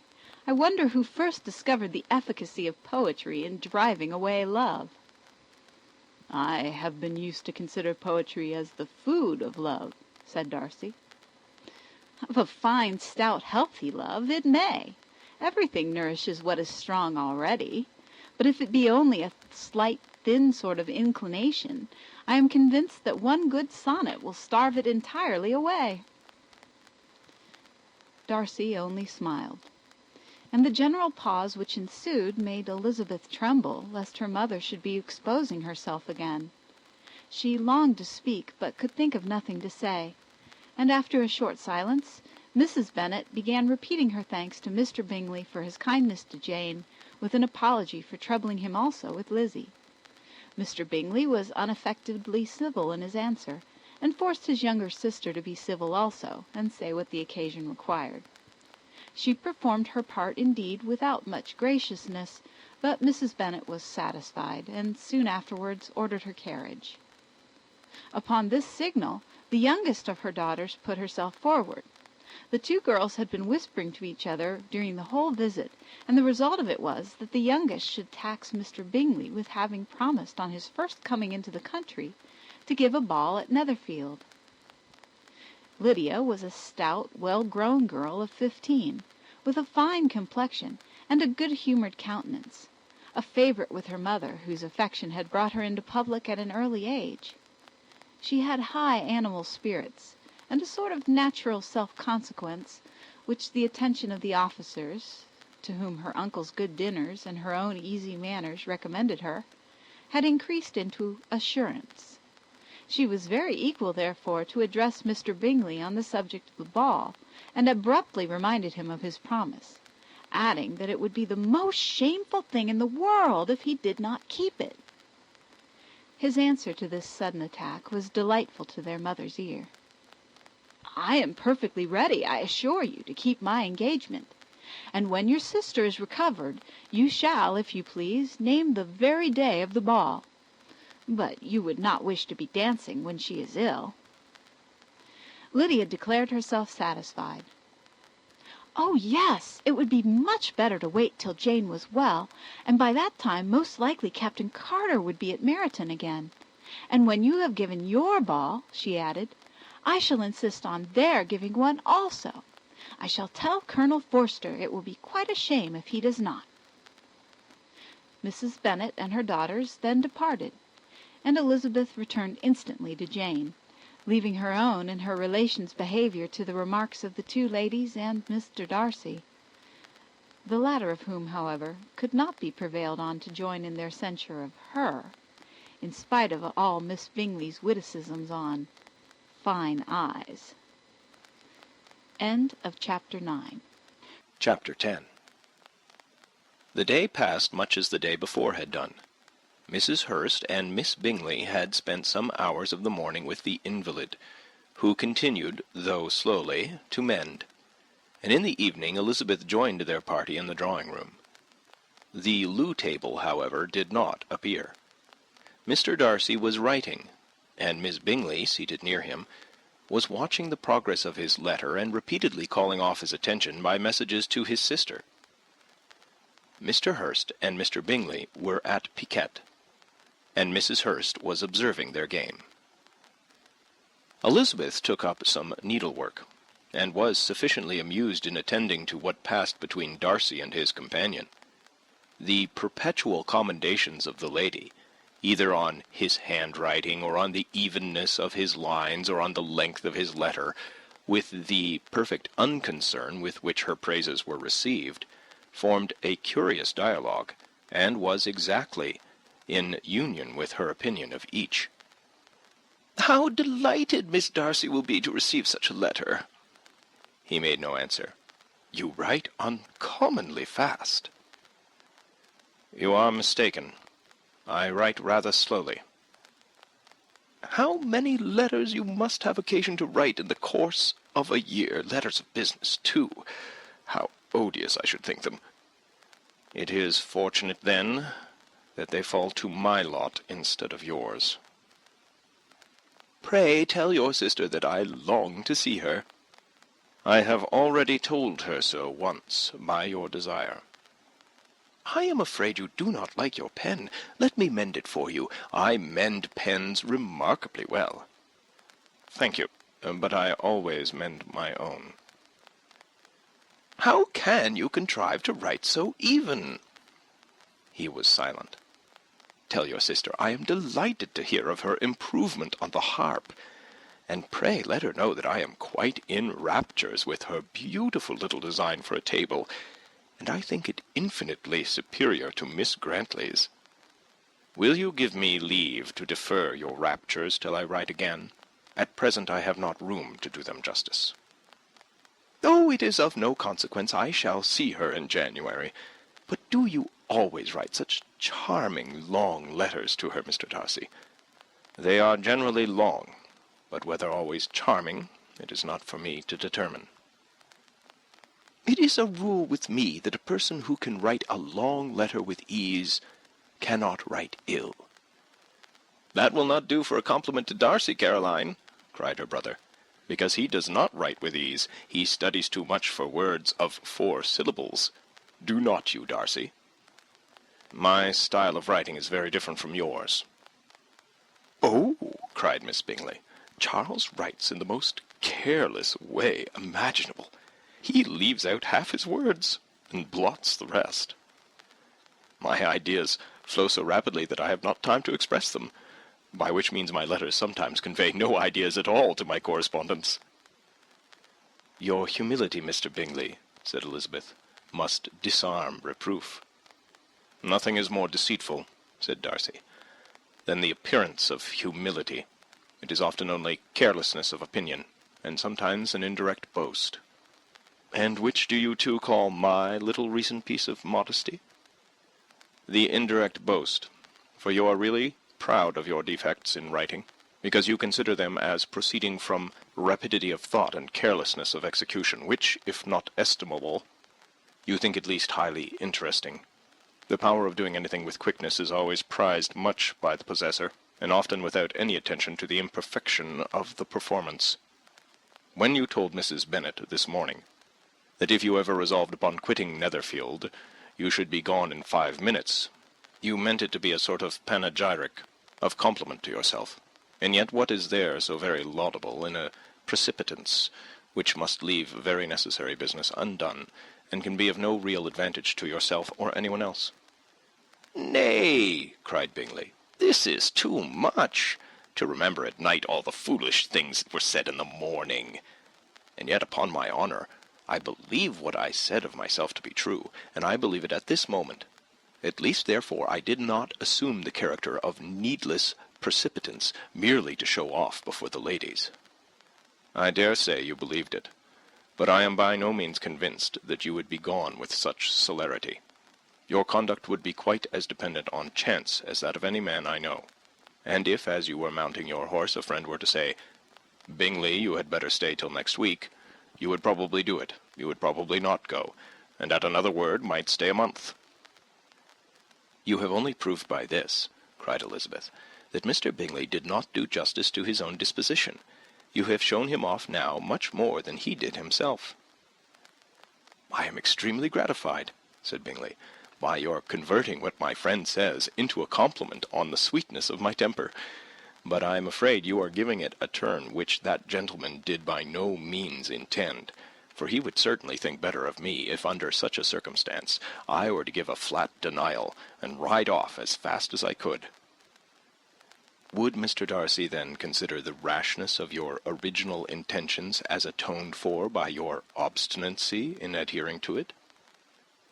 "Upon my word, I cannot exactly explain the matter. Darcy must speak for himself." "You expect me to account for opinions which you choose to call mine, but which I have never acknowledged. Allowing the case, however, to stand according to your representation, you must remember, Miss Bennet, that the friend who is supposed to desire his return to the house and the delay of his plan has merely desired it, asked it without offering one argument in favour of its propriety." "To yield readily, easily, to the persuasion of a friend is no merit with you?" "To yield without conviction is no compliment to the understanding of either." "You appear to me, Mr. Darcy, to allow nothing for the influence of friendship and affection. A regard for the requester would often make one readily yield to a request, without waiting for arguments to reason one into it. I am not particularly speaking of such a case as you have supposed about Mr. Bingley. We may as well wait, perhaps, till the circumstance occurs before we discuss the discretion of his behaviour thereupon. But in general and ordinary cases between friend and friend, where one of them is desired by the other to change a resolution of no very great moment, should you think ill of that person for complying with the desire, without waiting to be argued into it? Will it not be advisable, before we proceed on this subject, to arrange with rather more precision the degree of importance which is to appertain to this request, as well as the degree of intimacy subsisting between the parties?" "By all means," cried Bingley. "Let us hear all the particulars, not forgetting their comparative height and size, for that will have more weight in the argument, Miss Bennet, than you may be aware of. I assure you that if Darcy were not such a great tall fellow in comparison with myself, I should not pay him half so much deference. I declare I do not know a more awful object than Darcy, on particular occasions, and in particular places, at his own house especially, and of a Sunday evening, when he has nothing to do." Mr. Darcy smiled, but Elizabeth thought she could perceive that he was rather offended, and therefore checked her laugh. Miss Bingley warmly resented the indignity he had received, in an expostulation with her brother for talking such nonsense. "I see your design, Bingley," said his friend. "You dislike an argument, and want to silence this." "Perhaps I do. Arguments are too much like disputes.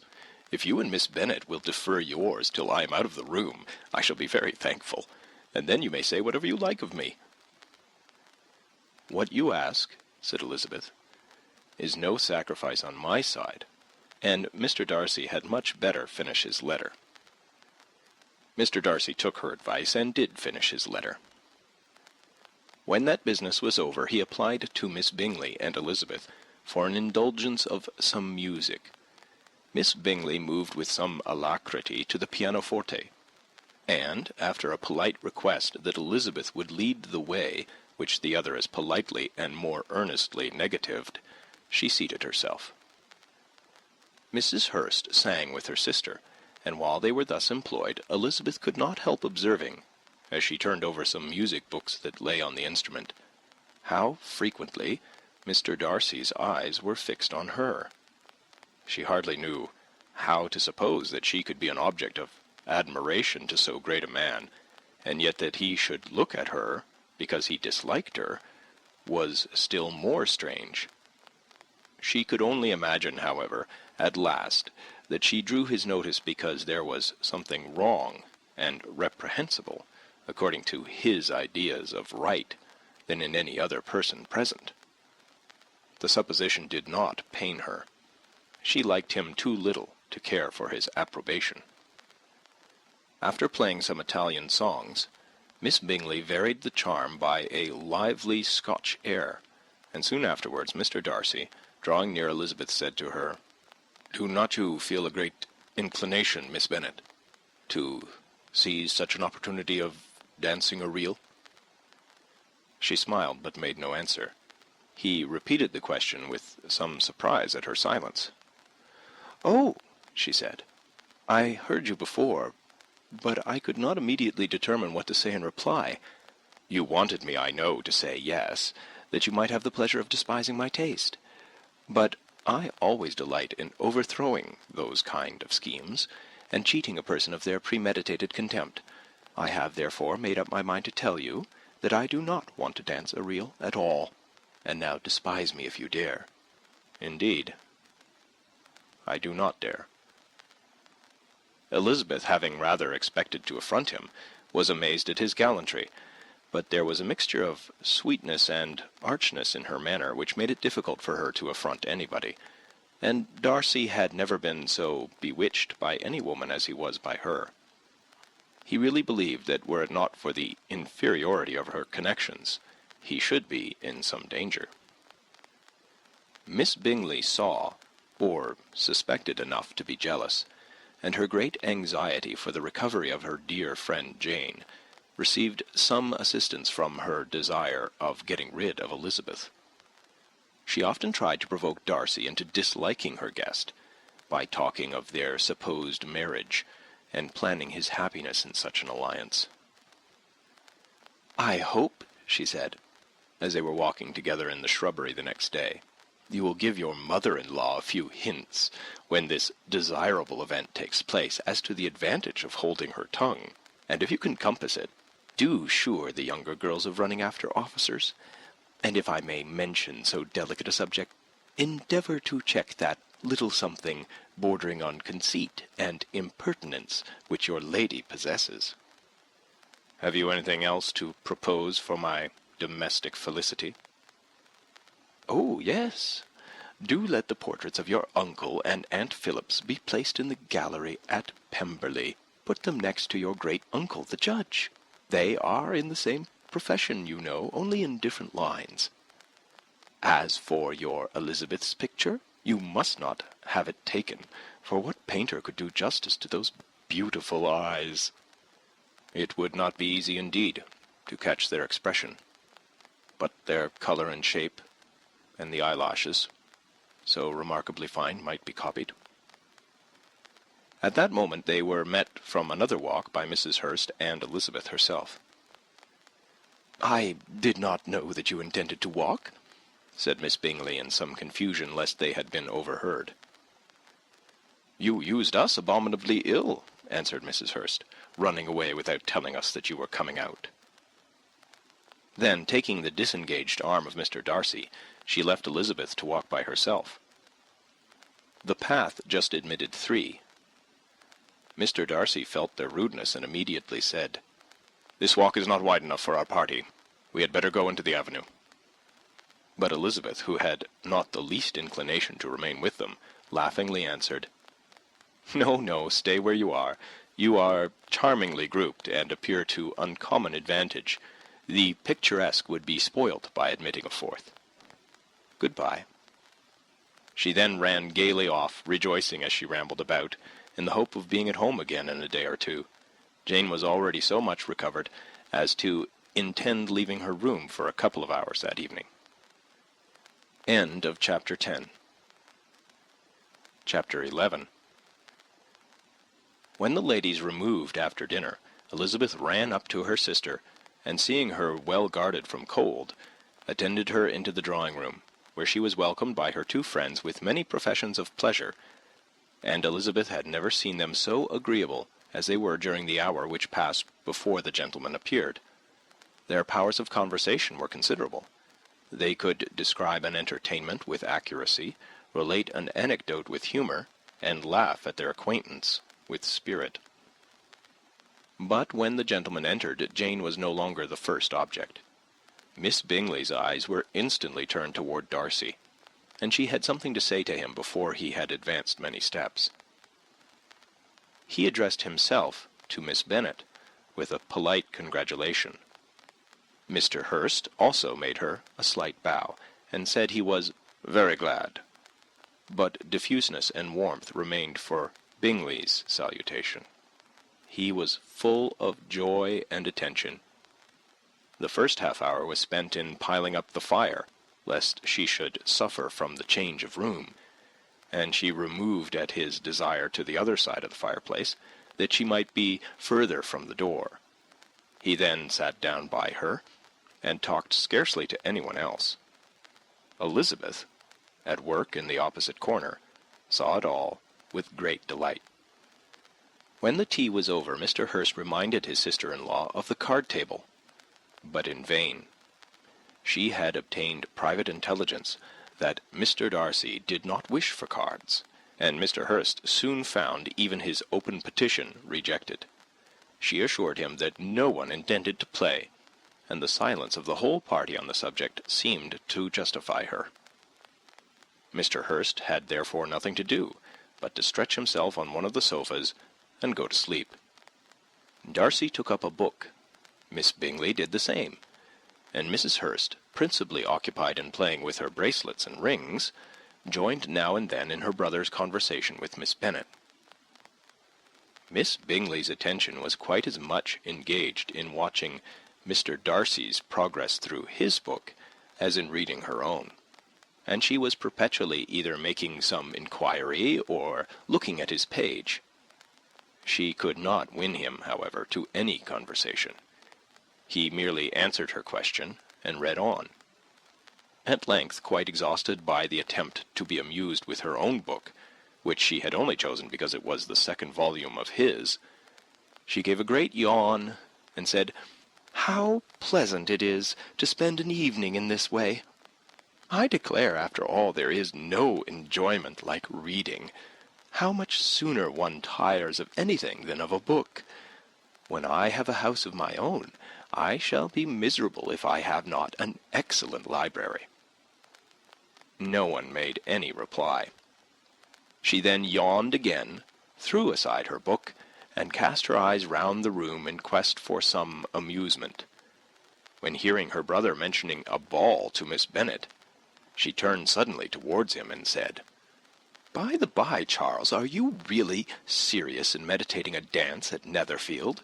I would advise you, before you determine on it, to consult the wishes of the present party. I am much mistaken if there are not some among us who a ball would be rather a punishment than a pleasure."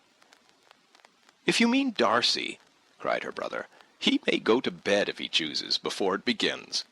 But as for the ball, it is quite a settled thing, and as soon as Nichols has made white soup enough, I shall send round my cards."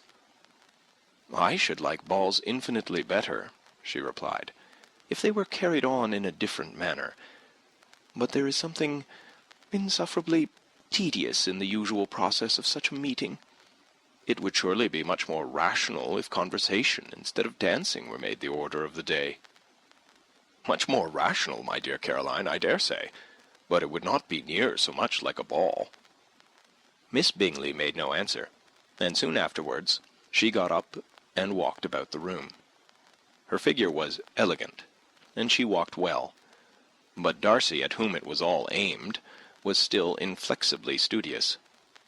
In the desperation of her feelings, she resolved on one effort more, and turning to Elizabeth, said, "Miss Eliza Bennet, let me persuade you to follow my example, and take a turn about the room. I assure you it is very refreshing after sitting so long in one attitude." Elizabeth was surprised, but agreed to it immediately. Miss Bingley succeeded no less in the real object of her civility. Mr. Darcy looked up. He was as much awake to the novelty of attention in that quarter as Elizabeth herself could be, and unconsciously closed his book. He was directly invited to join their party, but he declined it, observing that he could imagine but two motives for their choosing to walk up and down the room together, with either of which motives his joining them would interfere. What could he mean? She was dying to know what could be his meaning, and asked Elizabeth whether she could at all understand him. "Not at all," was her answer. "But depend upon it, he means to be severe on us, and our surest way of disappointing him will be to ask nothing about it." Miss Bingley, however, was incapable of disappointing Mr. Darcy in anything, and persevered, therefore, in requiring an explanation of his two motives. "I have not the smallest objection to explaining them," said he, as soon as she allowed him to speak. "You either choose this method of passing the evening because you are in each other's confidence, and have secret affairs to discuss, or because you are conscious that your figures appear to the greatest advantage in walking. If the first, I would be completely in your way, and if the second, I can admire you much better as I sit by the fire." "Oh, shocking!" cried Miss Bingley. "I never heard anything so abominable. How shall we punish him for such a speech?" "Nothing so easy, if you have but the inclination," said Elizabeth. "We can all plague and punish one another. Tease him, laugh at him. Intimate as you are, you must know how it is to be done." "But upon my honour, I do not. I do assure you that my intimacy has not yet taught me that. Tease calmness of manner and presence of mind? No, no. Feel he may defy us there. And as to laughter, we will not expose ourselves, if you please, by attempting to laugh without a subject. Mr. Darcy may hug himself." "Mr. Darcy is not to be laughed at," cried Elizabeth. "That is an uncommon advantage. And uncommon I hope it will continue, for it would be a great loss to me to have many such acquaintances. I dearly love a laugh." "Miss Bingley," said he, "has given me more credit than can be. The wisest and the best of men, nay, the wisest and best of their actions, may be rendered ridiculous by a person whose first object in life is a joke." "Certainly," replied Elizabeth. "There are such people, but I hope I am not one of them. I hope I never ridicule what is wise and good. Follies and nonsense, whims and inconsistencies, do divert me, I own, and I laugh at them whenever I can. But these, I suppose, are precisely what you are without." "Perhaps that is not possible for anyone. But it has been the study of my life to avoid those weaknesses which often expose a strong understanding to ridicule." "Such as vanity and pride?" "Yes, vanity is a weakness indeed. But pride, where there is a real superiority of mind, pride will be always under good regulation." Elizabeth turned away to hide a smile. "Your examination of Mr. Darcy is over, I presume?" said Miss Bingley. "And pray, what is the result?" "I am perfectly convinced by it that Mr. Darcy has no defect. He owns it himself without disguise." "No," said Darcy, "I have made no such pretension. I have faults enough, but they are not, I hope, of understanding. My temper I dare not vouch for. It is, I believe, too little yielding, certainly too little for the convenience of the world. I cannot forget the follies and vices of others so soon as I ought, nor their offences against myself. My feelings are not puffed about with every attempt to move them. My temper would perhaps be called resentful. My good opinion, once lost, is lost forever." "That is a failing indeed," cried Elizabeth. "Implacable resentment is a shade in a character. But you have chosen your fault well. I really cannot laugh at it. You are safe from me. There is, I believe, in every disposition a tendency to some particular evil, a natural defect, which not even the best education can overcome." "And your defect is to hate everybody?" "And yours," he replied with a smile, "is wilfully to misunderstand them." "Do let us have a little music," cried Miss Bingley, tired of a conversation in which she had no share. "Louisa, you will not mind my waking Mr. Hurst?" Her sister had not the smallest objection, and the pianoforte was opened, and Darcy, after a few moments' recollection, was not sorry for it. He began to feel the danger of paying Elizabeth too much attention. End of chapter 11. Chapter 12. In consequence of an agreement between the sisters, Elizabeth wrote the next morning to her mother to beg that the carriage might be sent for them in the course of the day. But Mrs. Bennet, who had calculated on her daughters remaining at Netherfield till the following Tuesday, which would exactly finish Jane's week, could not bring herself to receive them with pleasure before. Her answer, therefore, was not propitious, at least not to Elizabeth's wishes, for she was impatient to get home. Mrs. Bennet sent them word that they could not possibly have the carriage before Tuesday, and in her postscript it was added that if Mr. Bingley and his sister pressed them to stay longer, she could spare them very well. Against staying longer, however, Elizabeth was positively resolved, nor did she much expect it would be asked, and fearful, on the contrary, as being considered as intruding themselves needlessly long, she urged Jane to borrow Mr. Bingley's carriage immediately, and at length it was settled that their original design of leaving Netherfield that morning should be mentioned, and the request made. The communication excited many professions of concern, and enough was said of wishing them to stay at least till the following day to work on Jane, and till the morrow their going was deferred. Miss Bingley was then sorry that she had proposed the delay, for her jealousy and dislike of one sister much exceeded her affection for the other. The master of the house heard with real sorrow that they were to go so soon, and repeatedly tried to persuade Miss Bennet that it would not be safe for her, that she was not enough recovered. But Jane was firm where she felt herself to be right. To Mr. Darcy it was welcome intelligence.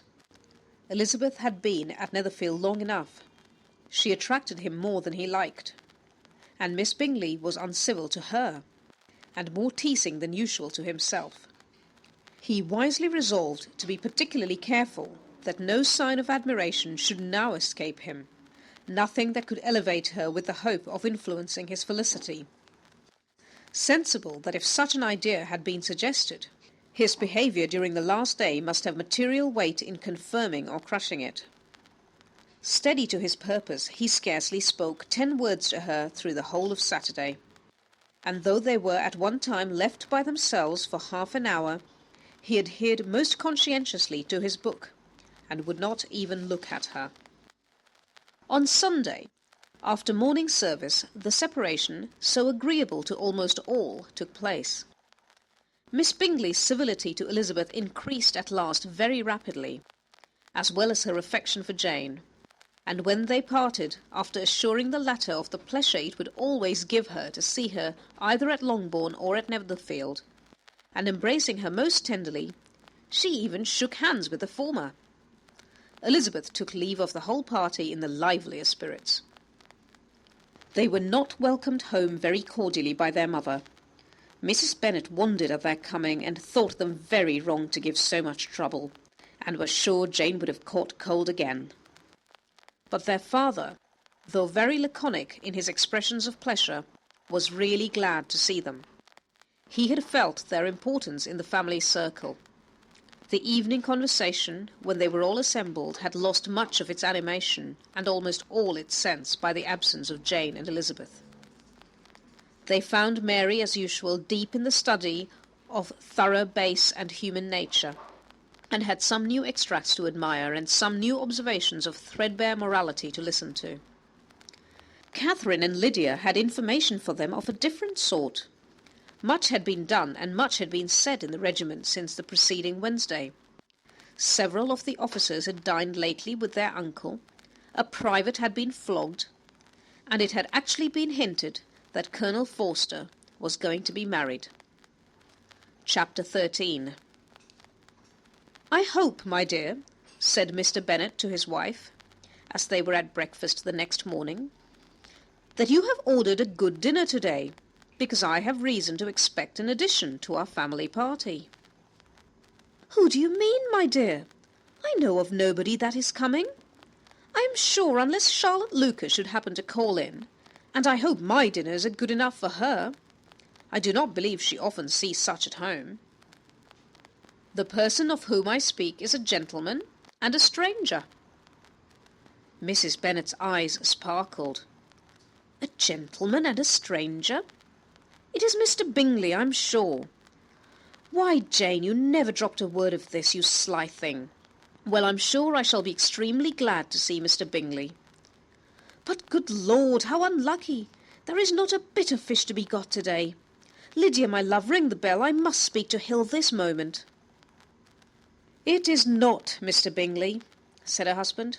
"It is a person whom I never saw in the whole course of my life." This roused a general astonishment, and he had the pleasure of being eagerly questioned by his wife and 5 daughters at once. After amusing himself some time with their curiosity, he thus explained: "About a month ago I received this letter, and about a fortnight ago I answered it, for I thought it a case of some delicacy and requiring early attention. It is from my cousin Mr. Collins, who, when I am dead, may turn you all out of this house as soon as he pleases." "Oh, my dear," cried his wife, "I cannot bear to hear that mentioned. Pray do not talk of that odious man. I do think it's the hardest thing in the world that your estate should be entailed away from your own children. And I'm sure if I had been you, I should have tried long ago to do something or other about it." Jane and Elizabeth attempted to explain to her the nature of an entail. They had often attempted it before, but it was a subject on which Mrs. Bennet was beyond the reach of reason, and she continued to rail bitterly against the cruelty of settling an estate away from a family of 5 daughters in favour of a man whom nobody cared anything about. "It certainly is a most iniquitous affair," said Mr. Bennet, "and nothing can clear Mr. Collins from the guilt of inheriting Longbourn. But if you will listen to his letter, you may perhaps be a little softened by his manner of expressing himself." "No, that I am sure I shall not, and I think it was very impertinent of him to write to you at all, and very hypocritical. I hate such false friends. Why could not he keep on quarrelling with you as his father did before him?" "Why, indeed, he does seem to have some filial scruples on that head, as you will hear." "Hunsford, near Westerham, Kent, 15th October. "Dear Sir, the disagreement subsisting between yourself and my late honoured father always gave me much uneasiness, and since I have had the misfortune to lose him, I have frequently wished to heal the breach, but for some time I was kept back by my own doubts, fearing lest it might seem disrespectful to his memory for me to be on good terms with any one with whom it had always pleased him to be at variance. There, Mrs. Bennet.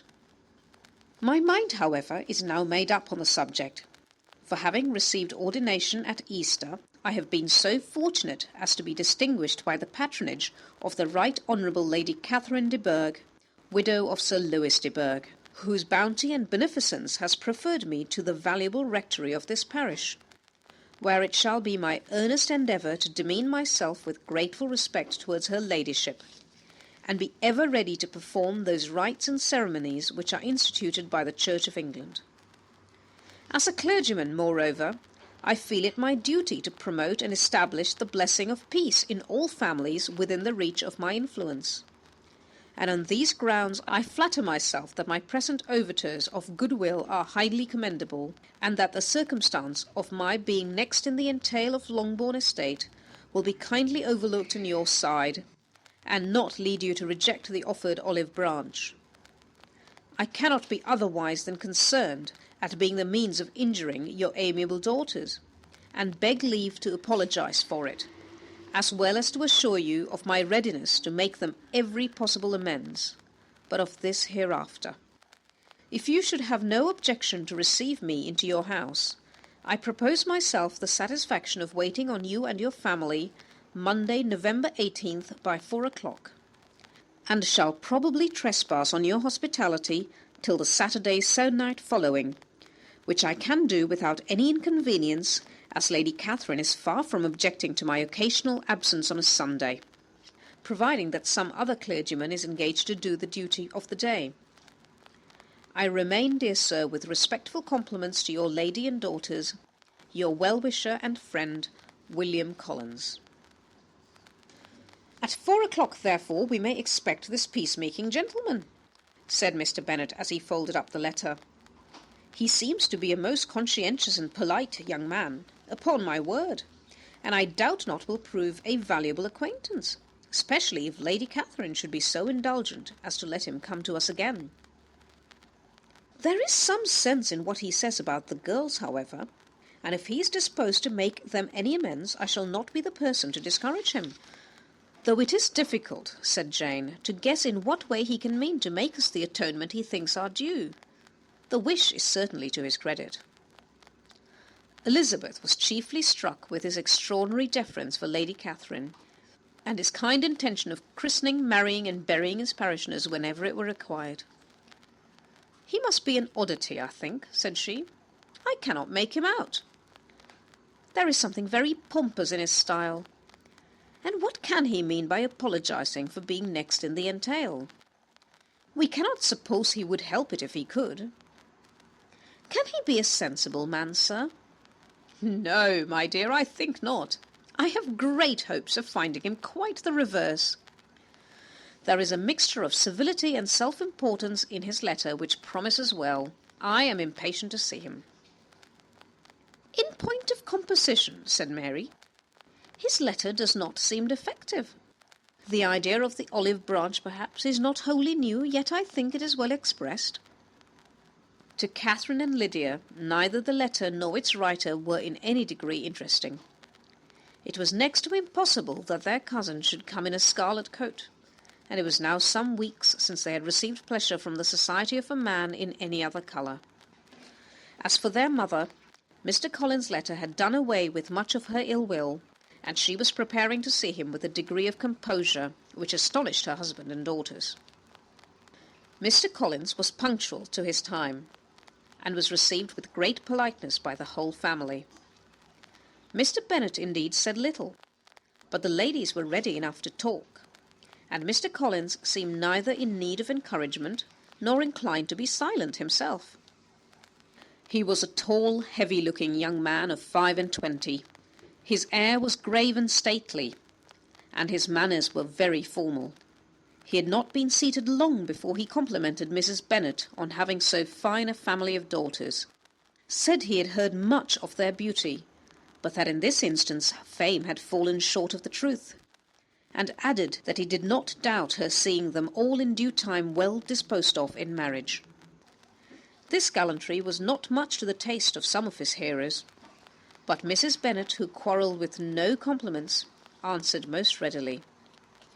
You are very kind, I'm sure, and I wish with all my heart it may prove so, for else they will be destitute enough. Things are settled so oddly. You allude, perhaps, to the entail of this estate? Ah, sir, I do indeed. It's a grievous affair to my poor girls, you must confess. Not that I mean to find fault with you, for such things I know are all chance in this world. There is no knowing how estates will go when once they come to be entailed. I am very sensible, madam, of the hardship to my fair cousins, and could say much on the subject, but that I am cautious of appearing forward and precipitate. But I can assure you, the young ladies, that I come prepared to admire them. At present I will not say more, but perhaps when we are better acquainted. He was interrupted by a summons to dinner, and the girls smiled on each other. They were not the only objects of Mr. Collins' admiration. The hall, the dining-room, and all its furniture were examined and praised, and his commendation of everything would have touched Mrs. Bennet's heart but for the mortifying supposition of his viewing it all as his own future property. The dinner, too, in its turn was highly admired, and he begged to know to which of his fair cousins the excellency of its cooking was owing. But here he was set right by Mrs. Bennet, who assured him with some asperity that they were very well able to keep a good cook, and that her daughters had nothing to do in the kitchen. He begged pardon for having displeased her. In a softened tone she declared herself not at all offended, but he continued to apologize for about a quarter of an hour. That is the end of chapter 13. Chapter 14. During dinner, Mr. Bennet scarcely spoke at all, but when the servants were withdrawn, he thought it time to have some conversation with his guest, and therefore started a subject in which he expected him to shine, by observing that he seemed very fortunate in his patroness. Lady Catherine de Bourgh's attention to his wishes and consideration for his comfort appeared very remarkable. Mr. Bennet could not have chosen better. Mr. Collins was eloquent in her praise. The subject elevated him to more than usual solemnity of manner, and with a most important aspect he protested that he had never in his life witnessed such behaviour in a person of rank, such affability and condescension as he had himself experienced from Lady Catherine. She had been graciously pleased to approve of both of the discourses which he had already had the honour of preaching before her. She had also asked him twice to dine at Rosings, and had sent for him only the Saturday before to make up her pool of quadrille in the evening. Lady Catherine was reckoned proud by many people he knew, but he had never seen anything but affability in her. She had always spoken to him as she would to any other gentleman. She made not the smallest objection to his joining in the society of the neighbourhood, nor to his leaving the parish occasionally for a week or two to visit his relations. She had even condescended to advise him to marry as soon as he could, provided he chose with discretion, and had once paid him a visit in his humble parsonage, where she had perfectly approved all the alterations he had been making, and had even vouchsafed to suggest some herself, some shelves in the closet upstairs. "That is all very proper and civil, I am sure," said Mrs. Bennet, "and I dare say she is a very agreeable woman. It is a pity that great ladies in general are not more like her. Does she live near you, sir?" "The garden in which stands my humble abode is separated only by a lane from Rosings Park, her ladyship's residence." "I think you said she was a widow, sir. Has she any family?" "She has only one daughter, the heiress of Rosings, and of very extensive property." "Ah," said Mrs. Bennet, shaking her head, "then she is better off than many girls. And what sort of young lady is she? Is she handsome?" "She is a most charming young lady indeed. Lady Catherine herself says that, in point of true beauty, Miss de Bourgh is far superior to the handsomest of her sex, because there is that in her features which marks the young lady of distinguished birth. She is unfortunately of a sickly constitution, which has prevented her from making that progress in many accomplishments which she could not otherwise have failed of, as I am informed by the lady who superintended her education, and who still resides with them. But she is perfectly amiable, and often condescends to drive by my humble abode in her little phaeton and ponies."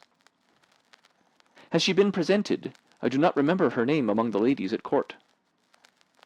"Her indifferent state of health unhappily prevents her being in town, and by that means, as I told Lady Catherine one day, has deprived the British court of its brightest ornaments.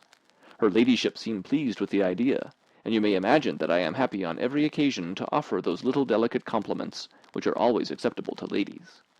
I have more than once observed to Lady Catherine that her charming daughter seemed born to be a duchess, and that the most elevated rank, instead of giving her consequence, would be adorned by her. These are the kind of little things which please her ladyship, and it is a sort of attention which I conceive myself peculiarly bound to pay." "You judge very properly," said Mr. Bennet, "and it is happy for you that you possess the talent of flattering with delicacy.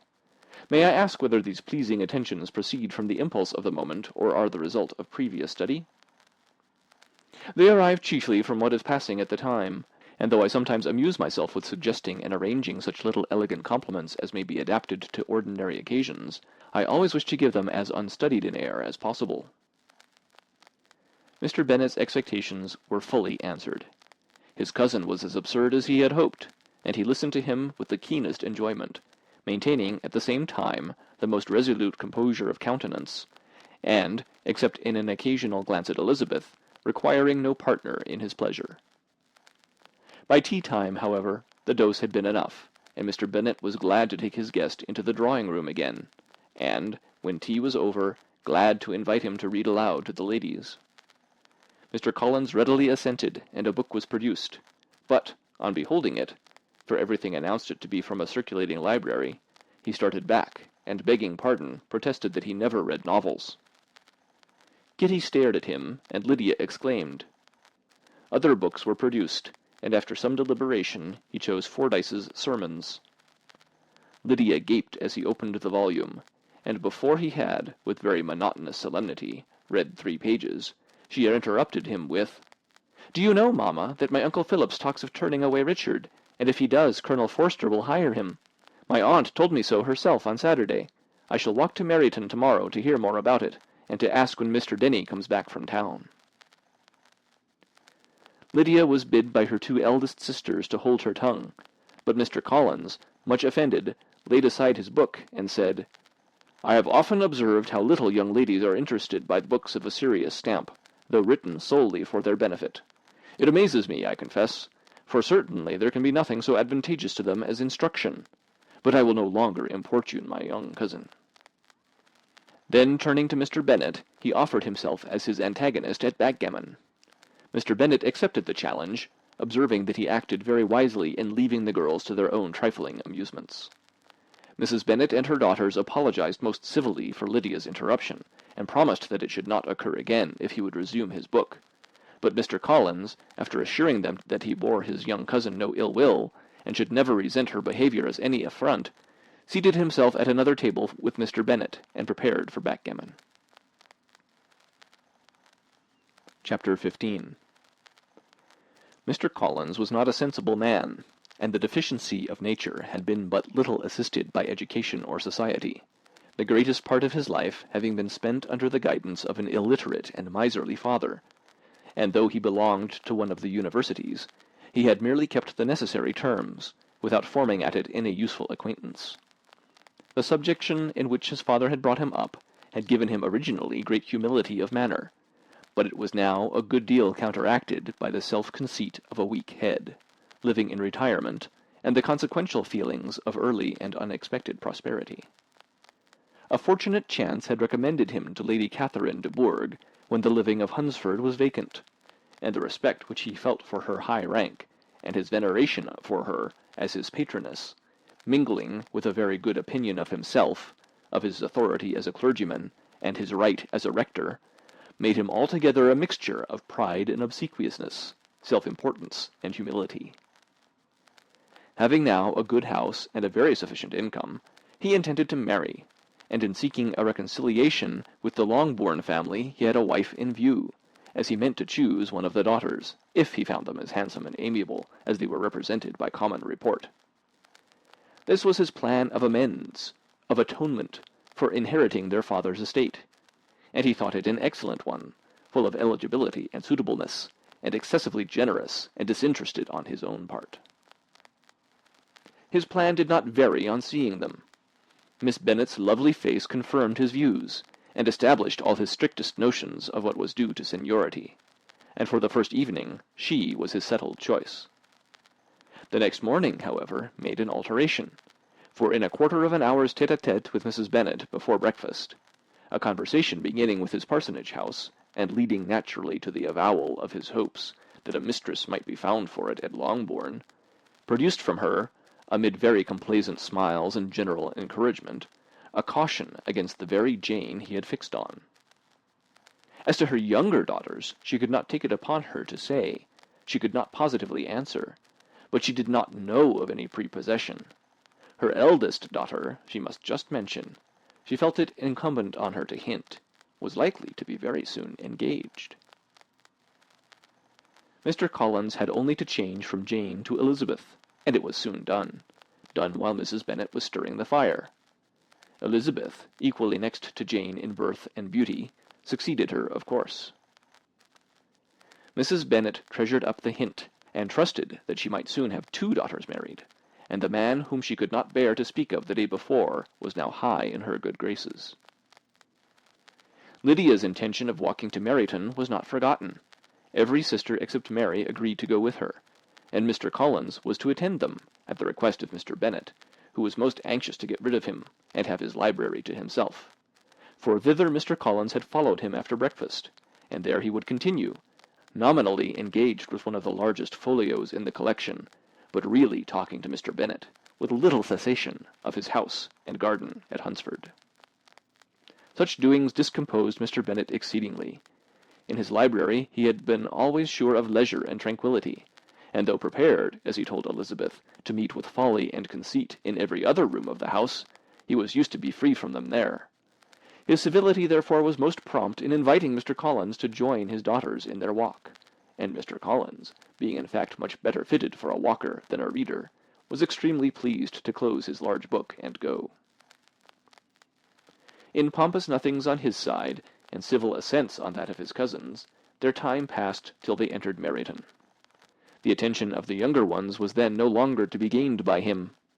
Their eyes were immediately wandering up in the street in quest of the officers, and nothing less than a very smart bonnet indeed, or a really new muslin in a shop window, could recall them.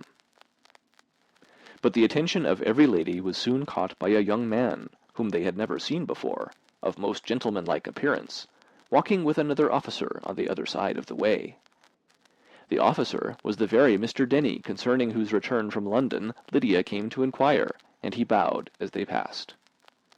All were struck with the stranger's air, all wondered who he could be, and Kitty and Lydia, determined if possible to find out, led the way across the street, under pretence of wanting something in an opposite shop, and fortunately had just gained the pavement when the two gentlemen, turning back, had reached the same spot.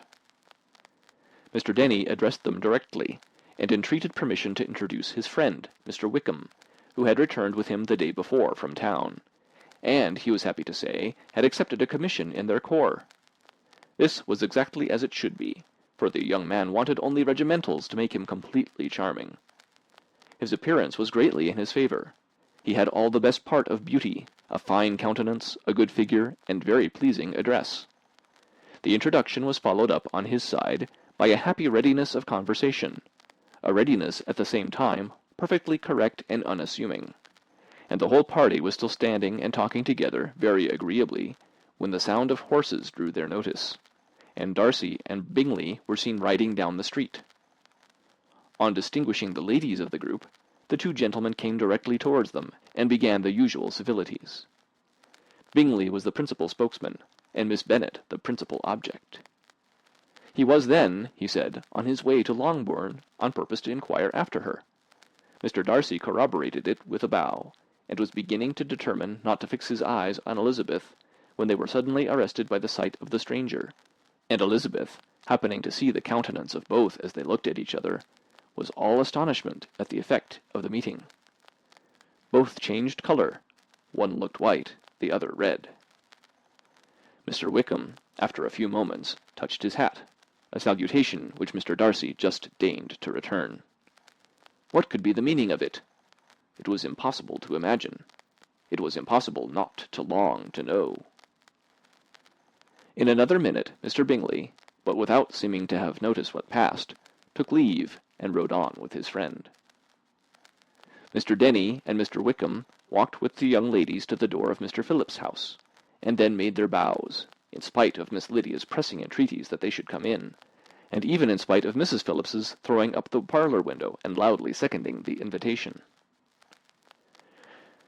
Mrs. Phillips was always glad to see her nieces, and the two eldest, from their recent absence, were particularly welcome, and she was eagerly expressing her surprise at their sudden return home, which, as their own carriage had not fetched them, she should have known nothing about, if she had not happened to see Mr. Jones's shop-boy in the street, who had told her that they were not to send any more drafts to Netherland, because the Miss Bennets were come away, when her civility was claimed towards Mr. Collins by Jane's introduction of him.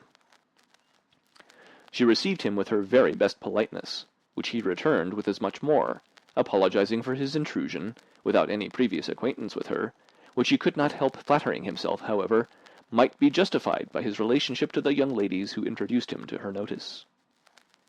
Mrs. Phillips was quite awed by such an excess of good breeding, but her contemplation of one stranger was soon put to an end by exclamations and inquiries about the other, of whom, however, she could only tell her nieces what they already knew, that Mr. Denny had brought him from London, and that he was to have a lieutenant's commission in the shire.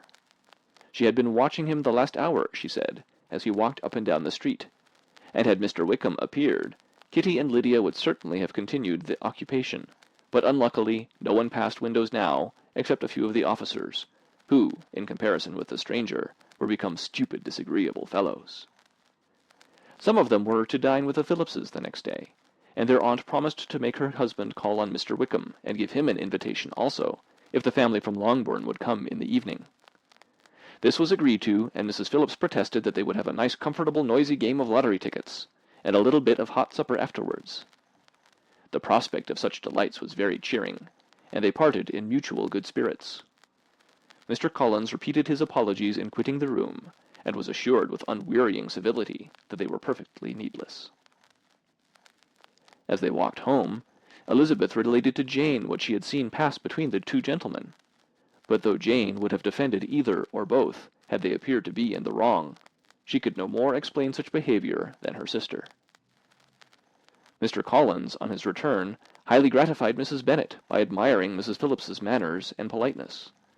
He protested that, except Lady Catherine and her daughter, he had never seen a more elegant woman, for she had not only received him with the utmost civility, but even pointedly included him in her invitation for the next evening, although utterly unknown to her before. Something, he supposed, might be attributed to his connection with them, but yet he had never met with so much attention in the whole course of his life. End of chapter 15. Chapter 16.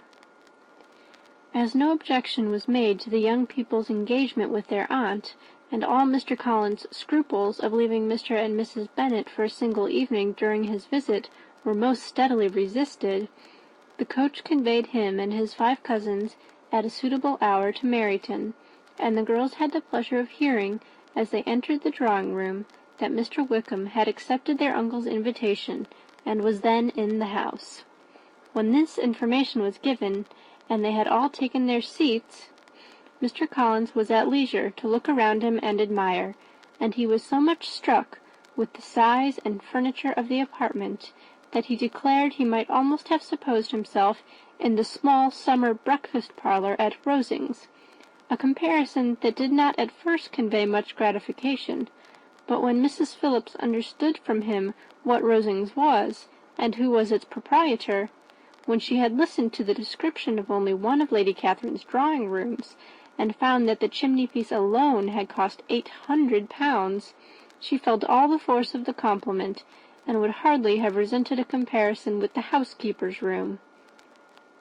In describing to her all the grandeur of Lady Catherine and her mansion, with occasional digressions in praise of his own humble abode and the improvements it was receiving, he was happily employed until the gentlemen joined them, and he found in Mrs. Phillips a very attentive listener, whose opinion of his consequence increased with what she heard, and who was resolving to retail it all among her neighbours as soon as she could. To the girls, who could not listen to their cousin, and who had nothing to do but wish for an instrument and examine their own indifferent imitations of china on the mantelpiece, the interval of waiting appeared very long. It was over at last, however. The gentlemen did approach, and when Mr. Wickham walked into the room, Elizabeth felt that she had neither been seeing him before nor thinking of him since with the smallest degree of unreasonable admiration.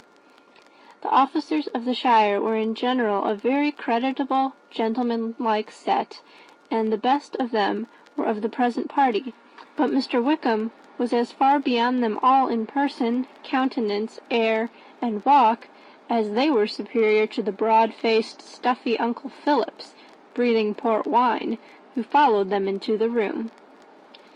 Mr. Wickham was the happy man towards whom almost every female eye was turned, and Elizabeth was the happy woman by whom he finally seated himself, and the agreeable manner in which he immediately fell into conversation, though it was only on its being a wet night, made her feel that the commonest, dullest, most threadbare topic might be rendered interesting by the skill of the speaker.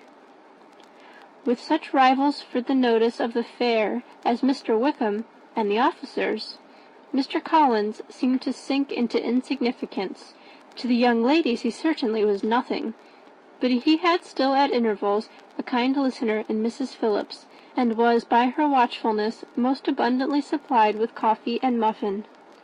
When the card tables were placed, he had the opportunity of obliging her in turn by sitting down to whist. "I know little of the game at present," said he, "but I shall be glad to improve myself, for in my situation in life—" Mrs. Phillips was very glad for his compliance, but could not wait for his reason. Mr. Wickham did not play at whist, and with ready delight was he received at the other table between Elizabeth and Lydia. At first there seemed danger of Lydia's engrossing him entirely, for she was a most determined talker, but being likewise extremely fond of lottery tickets, she soon grew too much interested in the game, too eager in making bets and exclaiming after prizes, to have attention for anyone in particular. Allowing for the common demands of the game, Mr. Wickham was therefore at leisure to talk to Elizabeth, and she was very willing to hear him, though what she chiefly wished to hear she could not hope to be told, the history of his acquaintance with Mr. Darcy. She dared not even mention that gentleman. Her curiosity, however, was unexpectedly relieved. Mr. Wickham began the subject himself. He inquired how far Netherfield was from Meryton, and, after receiving her answer, asked in a hesitating manner how long Mr. Darcy had been staying there. "About a month," said Elizabeth, and then, unwilling to let the subject drop, added, "He is a man of very large property in Derbyshire, I understand." "Yes," replied Mr. Wickham, "his estate there is a noble one. A clear 10,000 per annum. You could not have met with a person more capable of giving you certain information on that head than myself, for I have been connected with his family in a particular manner from my infancy." Elizabeth could not but look surprised. "You may well be surprised, Miss Bennet, at such an assertion, after seeing, as you probably might, the very cold manner of our meeting yesterday. Are you much acquainted with Mr. Darcy?" "As much as I ever wish to be," cried Elizabeth very warmly. "I have spent 4 days in the same house with him, and I think him very disagreeable." "I have no right to give my opinion," said Wickham, "as to his being agreeable or otherwise. I am not qualified to form one. I have known him too long and too well to be a fair judge. It is impossible for me to be impartial. But I believe your opinion of him would in general astonish, and perhaps you would not express it quite so strongly anywhere else. Here you are in your own family." "Upon my word, I say no more here than I might say in any house in the neighbourhood, except Netherfield. He is not at all liked in Hertfordshire. Everybody is disgusted with his pride. You will not find him more favourably spoken of by anyone." "I cannot pretend to be sorry," said Wickham, after a short interruption, "that he, or that any man, should not be estimated beyond their deserts, but with him I believe it does not often happen. The world is blinded by his fortune and consequence, or frightened by his high and imposing manners, and sees him only as he chooses to be seen. I should take him, even on my slight acquaintance, to be an ill-tempered man." Wickham only shook his head. "I wonder," said he, at the next opportunity of speaking, "whether he is likely to be in this country much longer." "I do not at all know, but I heard nothing of his going away when I was at Netherfield.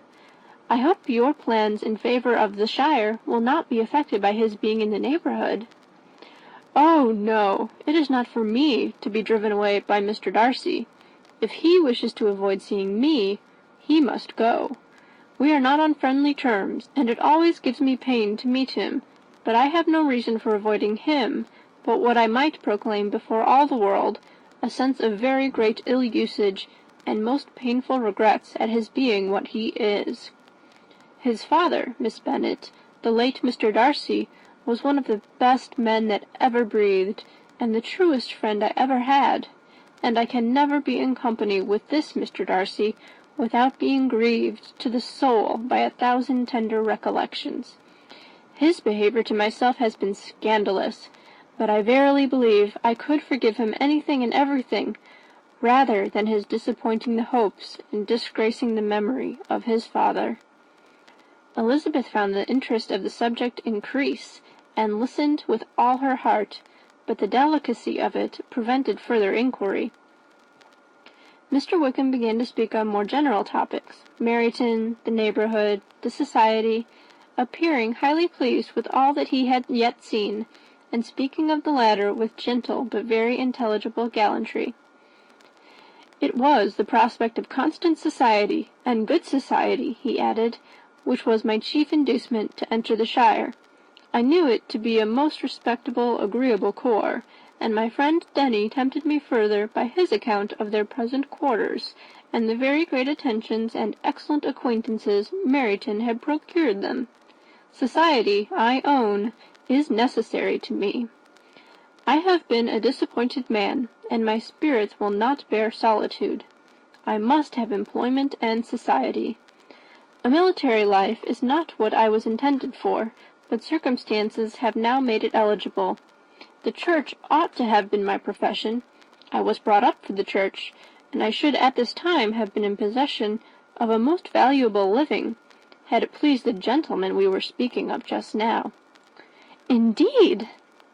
Yes, the late Mr. Darcy bequeathed me the next presentation of the best living in his gift. He was my godfather, and excessively attached to me. I cannot do justice to his kindness. He meant to provide for me amply, and thought he had done it, but when the living fell, it was given elsewhere. Good heavens! cried Elizabeth. But how could that be? How could his will be disregarded? Why did you not seek legal redress? There was just such an informality in the terms of the bequest as to give me no hope from law. A man of honour could not have doubted the intention, but Mr. Darcy chose to doubt it, or to treat it as a merely conditional recommendation, and to assert that I had forfeited all claim to it by extravagance, imprudence, in short, anything or nothing. Certain it is that the living became vacant 2 years ago, exactly as I was of an age to hold it, and that it was given to another man, and no less certain is it that I cannot accuse myself of having really done anything to deserve to lose it. I have a warm, unguarded temper, and I may have spoken my opinion of him and to him too freely. I can recall nothing worse, but the fact is that we are very different sort of men, and that he hates me. This is quite shocking. He deserves to be publicly disgraced. Some time or other he will be, but it shall not be by me. Till I can forget his father, I can never defy or expose him. Elizabeth honoured him for such feelings, and thought him handsomer than ever as he expressed them. But what, she said after a pause, could have been his motive? What could have induced him to behave so cruelly? A thorough, determined dislike of me, a dislike which I cannot but attribute in some measure to jealousy. Had the late Mr. Darcy liked me less, his son might have borne with me better. But his father's uncommon attachment to me irritated him, I believe, very early in life. He had not a temper to bear the sort of competition in which we stood, the sort of preference which was often given me. I had not thought Mr. Darcy so bad as this, though I have never liked him. I had not thought so very ill of him. I had supposed him to be despising his fellow creatures in general, but did not suspect him of descending to such malicious revenge, such injustice, such inhumanity as this. After a few minutes' reflection, however, she continued, I do remember his boasting one day at Netherfield of the implacability of his resentments, of his having an unforgiving temper. His disposition must be dreadful. I will not trust myself on this subject, replied Wickham. I can hardly be just to him. Elizabeth was again deep in thought, and after a time exclaimed, To treat in such a manner the godson, the friend, the favourite of his father! She could have added, a young man too, like you, whose very countenance may vouch for your being amiable. But she contented herself with, and one too, who had probably been his companion from childhood, connected together, as I think you said, in the closest manner.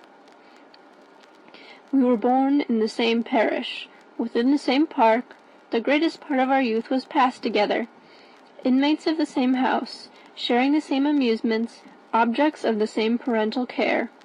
My father began life in the profession which your uncle, Mr. Phillips, appears to do so much credit to, but he gave up everything to be of use to the late Mr. Darcy, and devoted all his time to the care of the Pemberley property.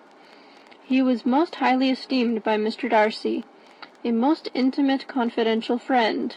Mr. Darcy often acknowledged himself to be under the greatest obligations to my father's active superintendence, and when, immediately before my father's death, Mr. Darcy gave him a voluntary promise of providing for me, I am convinced that he felt it to be as much a debt of gratitude to him as of his affection to myself. "How strange!" cried Elizabeth. "How abominable! I wonder that the very pride of this Mr. Darcy has not made him just to you, if from no better motive, that he should not have been too proud to be dishonest, for dishonesty I must call it." "It is wonderful," replied Wickham, "for almost all his actions may be traced to pride, and pride had often been his best friend. It has connected him nearer with virtue than with any other feeling, but we are none of us consistent, and in his behaviour to me there were stronger impulses even than pride." "Can such abominable pride as his have ever done him good?" "Yes, it has often led him to be liberal and generous, to give his money freely, to display hospitality, to assist his tenants, and to relieve the poor. Family pride and filial pride, for he is very proud of what his father was, have done this. Not to appear to disgrace the family, to degenerate from the popular qualities, or lose the influence of the Pemberley house, is a powerful motive. He has also brotherly pride, which, with some brotherly affection, makes him a very kind and careful guardian of his sister, and you will hear him generally cried up as the most attentive and best of brothers." "What sort of girl is Miss Darcy?" He shook his head. "I wish I could call her amiable.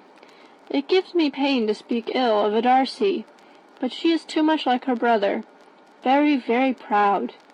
As a child she was affectionate and pleasing, and extremely fond of me, and I have devoted hours and hours to her amusement, but she is nothing to me now. She is a handsome girl, about 15 or 16, and, I understand, highly accomplished.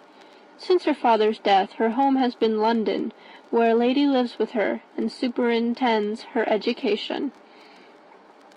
After many pauses and many trials of other subjects, Elizabeth could not help reverting once more to the first, and saying, "I am astonished at his intimacy with Mr. Bingley. How can Mr. Bingley, who seems good humour itself, and is, I really believe, truly amiable, be in friendship with such a man? How can they suit each other? Do you know Mr. Bingley?" "Not at all." "He is a sweet-tempered, amiable, charming man. He cannot know what Mr. Darcy is." "Probably not, but Mr. Darcy can please where he chooses. He does not want abilities. He can be a conversable companion, if he thinks it worth his while. Among those who are at all his equals in consequence, he is a very different man from what he is to the less prosperous. His pride never deserts him, but with the rich he is liberal-minded, just, sincere, rational, honourable, and perhaps agreeable, allowing something for fortune and figure." The whist party soon afterwards breaking up, the players gathered round the other table, and Mr. Collins took his station between his cousin Elizabeth and Mrs. Phillips. The usual inquiries as to his success was made by the latter. It had not been very great. He had lost every point, but when Mrs. Phillips began to express her concern thereupon, he assured her with much earnest gravity that it was not of the least importance, that he considered the money as a mere trifle, and begged that she would not make herself uneasy. "I know very well, madam," said he, "that when persons sit down to a card-table, they must take their chances of these things, and happily I am not in such circumstances as to make 5 shillings any object. There are undoubtedly many who could not say the same, but thanks to Lady Catherine de Bourgh, I am removed far beyond the necessity of regarding little matters." Mr. Wickham's attention was caught, and after observing Mr. Collins for a few moments, he asked Elizabeth in a low voice whether her relation was very intimately acquainted with the family of de Bourgh. "Lady Catherine de Bourgh," she replied, "has very lately given him a living. I hardly know how Mr. Collins was first introduced to her notice, but he certainly has not known her long." "You know, of course, that Lady Catherine de Bourgh and Lady Anne Darcy were sisters, consequently that she is aunt to the present Mr. Darcy." "No, indeed, I did not. I knew nothing at all of Lady Catherine's connections. I never heard of her existence till the day before yesterday. Her daughter, Miss de Bourgh, will have a very large fortune, and it is believed that she and her cousin will unite the two estates." This information made Elizabeth smile, as she thought of poor Miss Bingley. Vain indeed must be all her attentions, vain and useless her affection for his sister, and her praise of himself, if he were already self-destined for another. "Mr. Collins," said she, "speaks highly both of Lady Catherine and her daughter, but from some particulars that he has related of her ladyship, I suspect his gratitude misleads him, and that in spite of her being his patroness, she is an arrogant, conceited woman." "I believe her to be both in a great degree," replied Wickham. "I have not seen her for many years, but I very well remember that I never liked her, and that her manners were dictatorial and insolent. She has the reputation of being remarkably sensible and clever, but I rather believe she derives part of her abilities from her rank and fortune, part from her authoritative manner, and the rest from the pride for her nephew, who chooses that everyone connected with him should have an understanding of the first class." Elizabeth allowed that he had given a very rational account of it, and they continued talking together with mutual satisfaction till supper put an end to cards, and gave the rest of the ladies their share of Mr. Wickham's attentions. There could be no conversation in the noise of Mrs. Phillips's supper party, but his manners recommended him to everybody. Whatever he said was said well, and whatever he did, done gracefully. Elizabeth went away with her head full of him. She could think of nothing but of Mr. Wickham, and of what he had told her, all the way home. There was not time for her even to mention his name as they went, for neither Lydia nor Mr. Collins were once silent. Lydia talked incessantly of lottery tickets, of the fish she had lost and the fish she had won, and Mr. Collins, in describing the civility of Mr. and Mrs. Phillips, protesting that he did not in the least regard his losses at whist, enumerating all the dishes at supper, and repeatedly fearing that he crowded his cousins, had more to say than he could well manage before the carriage stopped at Longbourn House. End of chapter 16. Chapter 17. Elizabeth related to Jane the next day what had passed between Mr. Wickham and herself. Jane listened with astonishment and concern. She knew not how to believe that Mr. Darcy could be so unworthy of Mr. Bingley's regard, and yet it was not in her nature to question the veracity of a young man of such amiable appearance as Wickham. The possibility of his having endured such unkindness was enough to interest all her tender feelings, and nothing remained, therefore, to be done but to think well of them both, to defend the conduct of each, and throw into the account of accident or mistake whatever could not be otherwise explained. "They have both," said she, "been deceived, I dare say, in some way or other, of which we can form no idea. Interested people have perhaps misrepresented each to the other. It is, in short, impossible for us to conjecture the causes or circumstances which may have alienated them, without actual blame on either side." "Very true indeed. And now, my Jane, what have you got to say on behalf of the interested people who have probably been concerned in the business? Do clear them too, or we shall be obliged to think ill of somebody." "Laugh as much as you choose, but you will not laugh me out of my opinion. My dearest Lizzie, do but consider in what a disgraceful light it places Mr. Darcy, to be treating his father's favourite in such a manner. one whom his father had promised to provide for. It is impossible. No man of common humanity, no man who had any value for his character, could be capable of it. Can his most intimate friends be so excessively deceived in him? Oh, no. I can much more easily believe Mr. Bingley's being imposed on than that Mr. Wickham should invent such a history of himself as he gave me last night. Names, facts, everything mentioned without ceremony. If it be not so, let Mr. Darcy contradict it. Besides, there was truth in his looks. It is difficult indeed. It is distressing. One does not know what to think. I beg your pardon, one knows exactly what to think.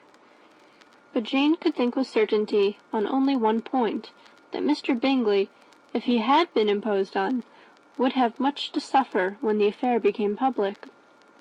The two young ladies were summoned from the shrubbery where this conversation passed by the arrival of the very persons of whom they had been speaking.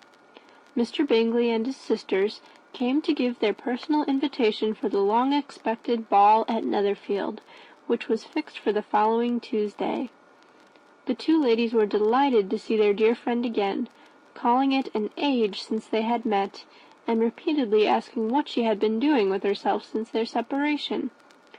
To the rest of the family they paid little attention, avoiding Mrs. Bennet as much as possible, saying not much to Elizabeth, and nothing at all to the others.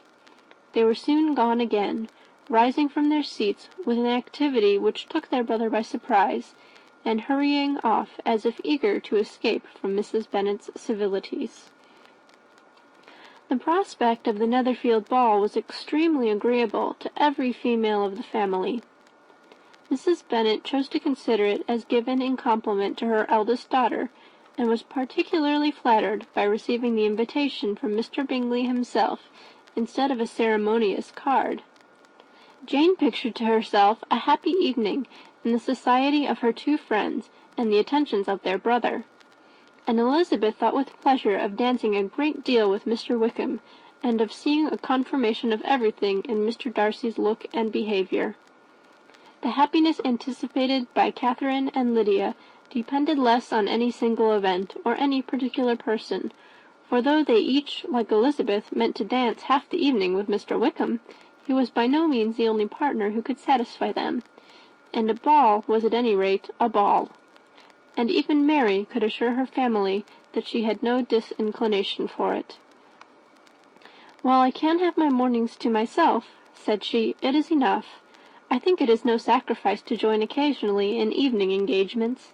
Society has claims on us all, and I profess myself one of those who consider intervals of recreation and amusement as desirable for everybody."